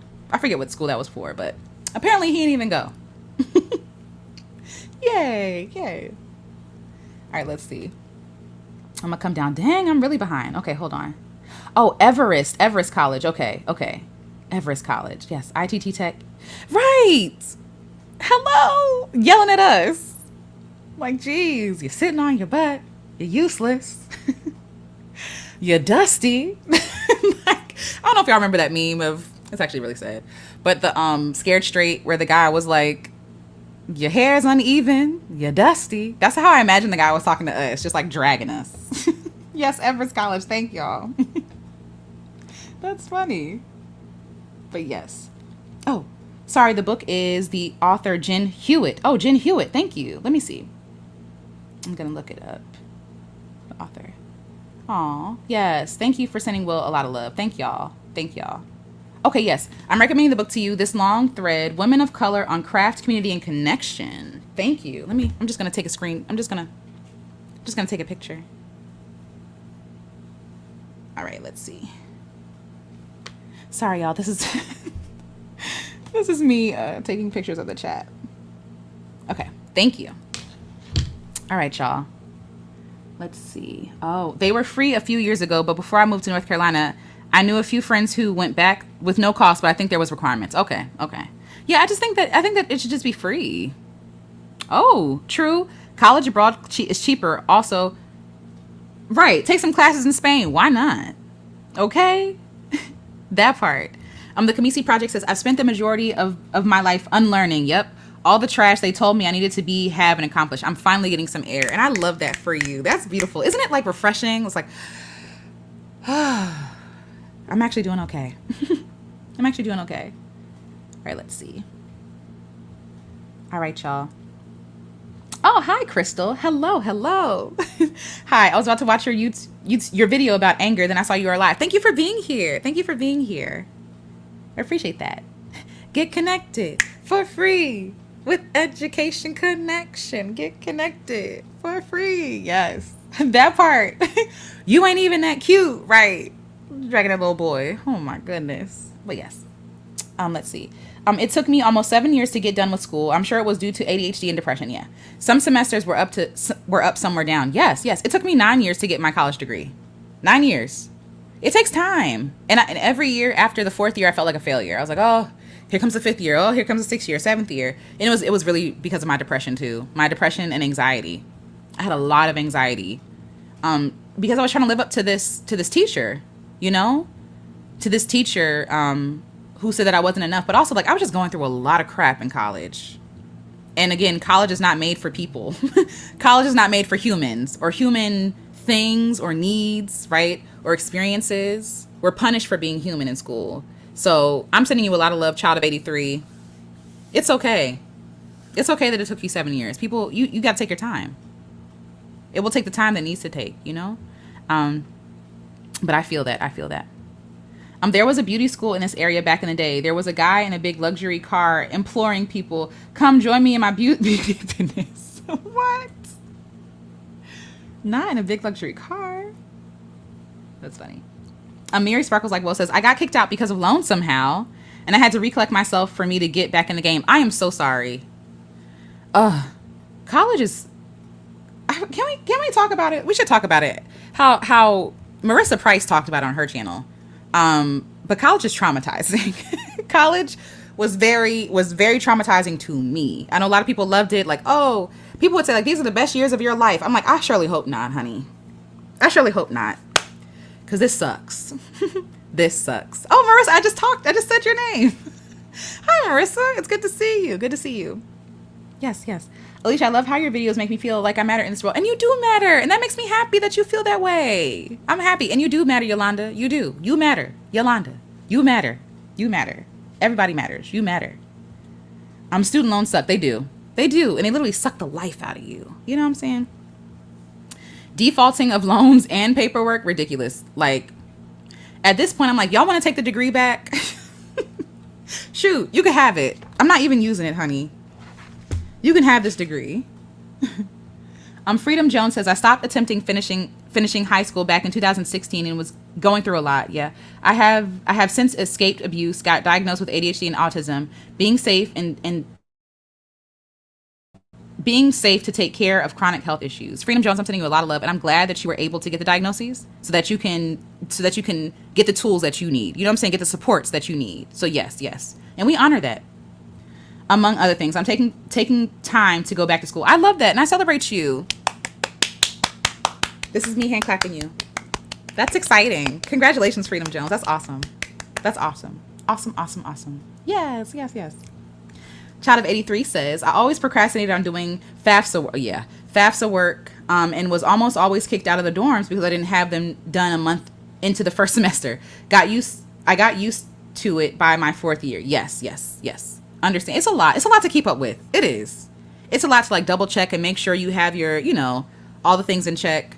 So I completely get it. I love this. I just want to be myself. I'm in online college now for business. I love that. And yes, I want you to be yourself too. I don't see how people can go to college for 8 or 9 years. It couldn't be me. Trust that I wanted to quit. Okay. Please understand. This was not a joyous occasion. This was like, girl, I'm gonna try. Yes, yes, I celebrate you. Freedom Jones. Hi, B. B says college is hella traumatizing. Yep. They push a hyper individualistic mindset that is so isolating. We lose community in that. We do. And it makes sense, right? Because of who created these colleges, right? Even if they are, no offense to my HBCU folks, I see y'all, I celebrate y'all, okay? But also, like a lot of these schools that are made for black folks aren't really made for black folks, if you know what I mean. You know what I mean? It's still modeled after these white schools. And so like school is not set up. School is created by hyper individualistic white men.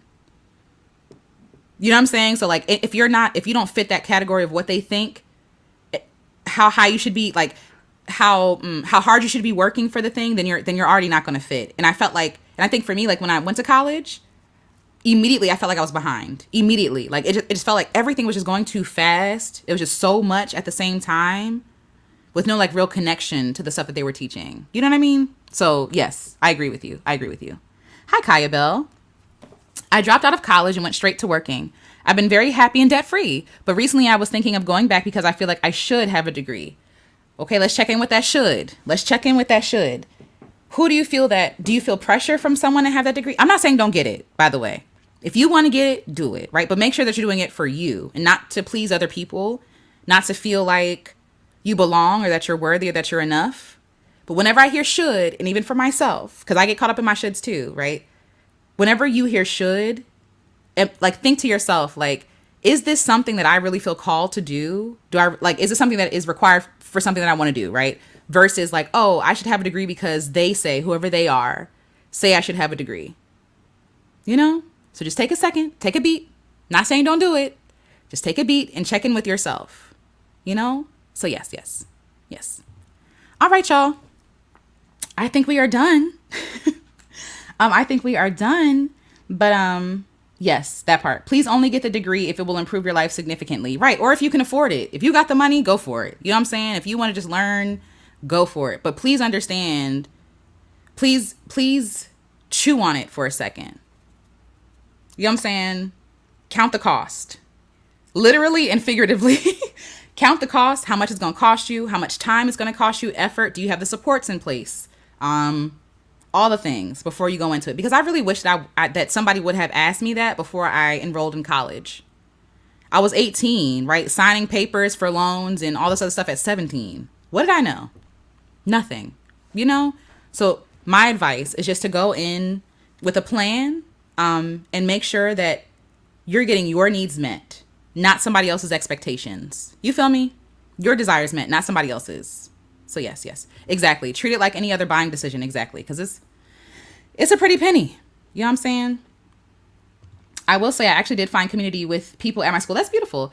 That was the biggest takeaway for me. I did learn, but I feel like those experience with the people I met helped me grow. I love that. And I love that for you. I do. I love that for you. Oh, yes. I used to love honeysuckle as a child. The smell to this day brings me back to childhood. Yes, absolutely. Scent is like the main, like, whew, brought back. I was somewhere and I smelled a scent and I was like, oh my God, I'm in elementary school again. I'm in kindergarten on my first day. It's wild. Let's see. Yes. Should had me paying for classes that I know the work to already. Yes. Yes. I waited a year after high school to go to college and I still struggled. Fair. Yeah. I did the 4 years, but the depression showed through my GPS, through my gaps. But yeah. But I understand that. Oh, Freedom Jones says, I'm really curious to hear how folks are deciding what to go to school for. I have ideas, but damn, I want to dismantle capitalism, not be in this workforce. Yeah. I want to do something that makes a difference. Yes. And know that you already make a difference, right? Because you're here with us, right? Just if you weren't here, we wouldn't be reading your comment, nor would we have something to answer or think about, right? So you do matter. And you having the heart already to want to dismantle something that is destructive is still beautiful. And you can still do that without a degree. I'm not saying you shouldn't do it, right? If the degree will get you the position or the tools or the connections, what else? Yeah. If the degree can get you those things that you need to make the change that you want to make, go for it, right? But you can still make change here. You know, there's grassroots things that exist, right? Beyond the connections you make in college. You know what I mean? There are people that you can connect with right now with no college degree to help change the world or make a difference, you know? So yeah. But yeah, I decided to go to college for ASL because I was 18 and literally I went to a play and I saw a person signing at a play and I said, that's what I want to do. Interpreting at a play, they were interpreting on the stage. I was like, that's what I want to do. That's how I decided what I want, because I didn't want to do anything else besides creative writing and music. And so I was like, what is something that I can do that's not going to make me hate my life? And I was like, oh, ASL, great. Interpreting, wonderful, perfect. Expressive, communication, stuff I already do. You know what I mean? But if I had listened to my soul at the time, right? If I were to still go to college, I would go to college for music and writing and creative writing. Even if I couldn't make sense of it. But I'm still doing it, right? And the thing is and I think that's the thing, even though I didn't study creative writing or music in school, I've been studying music my entire life. You know what I mean? I've been studying writing my entire life. I've been reading my entire life. I've been I've been journaling. I've been sharing my stories. I've been sharing my art with other people. I'm doing all the work that you're already doing in a school, in community, and by myself, you know? So some things we can get from school that you can't get by yourself. Again, that professional community. People literally join fraternities and sororities for the same things. But what can you give yourself without having to pay that money? You know, that's the question I want to leave you with, you know, but yes. But I agree with this. Oh, you're welcome. You're so welcome. Oh, Yolanda, I would love to hear your theory about college. Yes. College can be stressful for some people that don't have a support system. Exactly. Very stressful. Did not have a support system. Very stressful. Even as supportive as my mom was, she was, all the way down 695 in them. You know what I'm saying? So it's really hard when you are there alone. So yeah. All right, let's see. If you can go away to a school, the environment is important. Yes, because you need a healthy environment to learn. Exactly. Yes, yes. Hi, Nano Brownie. Brownie, hello. Thank you for the heart. Thank you for the heart. Oh, no worries. No worries, Hannah. Okay. All right. All right, y'all. Oh, GPA, GPA. Okay, cool. Thank you. No, I should have picked up on that. I'm like GPS gaps, but yes, I'm in GPA. But I at least studied what I was interested in. I love that linguistics. Yes, and then I took a few Chinese and psychology courses. I love that. I thought I was going to interpret. Oh, awesome. That's awesome. I had to take linguistics classes too. I love learning about linguistics. Hated the tests, but loved learning about linguistics. Loved it. It's one of my favorite things. Communication. Learning about the different registers and things like that. Love it, love it, love it. I still study the languages for fun without the pressure. I decided to just let some hobbies be hobbies, and that, right? Like, that's dope. Learning a language is definitely a hobby, right? It doesn't have to be your profession, you know? So yes, yes. Oh, love Hills. Thanks, Alicia. Oh, love to you. Love to you and everyone in the chat. Have a good weekend, kindred spirits. You too. Thank you so much for being here and adding to the conversation. Thank you for being kind. I appreciate that. Thank you. The social sciences and liberal arts are real. It took me 2 years of college career to find the power in that. Yes. Yes. Yes. I wouldn't recommend people going to college if you don't have support from your parents. Yep. Or other family members. Agreed. Agreed. I too took 9, maybe 9.5 years to graduate college. I was hospitalized from my initial last semester. I'm sorry to hear that, but I'm happy that you're here and okay. But 2 years after that, I finally graduated officially. I love that for you. I do. I do. And I get it. I get it. Yeah, when I was in college, my mom made the experience hell. I ended up dropping out from burnout. Yeah, but everything happens for a reason because I was not happy in school also. That. But I'm still sorry that your mom made it hell. That's still too much. College is already hell. You know what I mean? College is already hell. It's already hard. All right, y'all. Thank you so much for spending time with me today. I hope that this was helpful and informative. I hope that you were encouraged to be yourself. Thank you so much for all the love in the chat, all the support. Thank you for being kind to each other. Shout out to our mods, always. Level Up Single Mom, Nate, and Jamile. Thank you all so much for keeping us safe.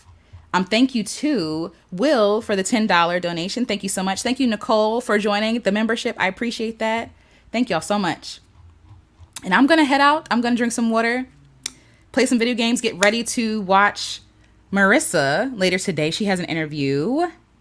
Let me, if I'm not mistaken, yes. I'm going to share the link to the video if anybody wants to check it out. This is tonight at 8 p.m. Let me get the share. Copy. Yay. I'm going to paste it here. Control V. Look at me. Shortcuts. Boop, boop, boop.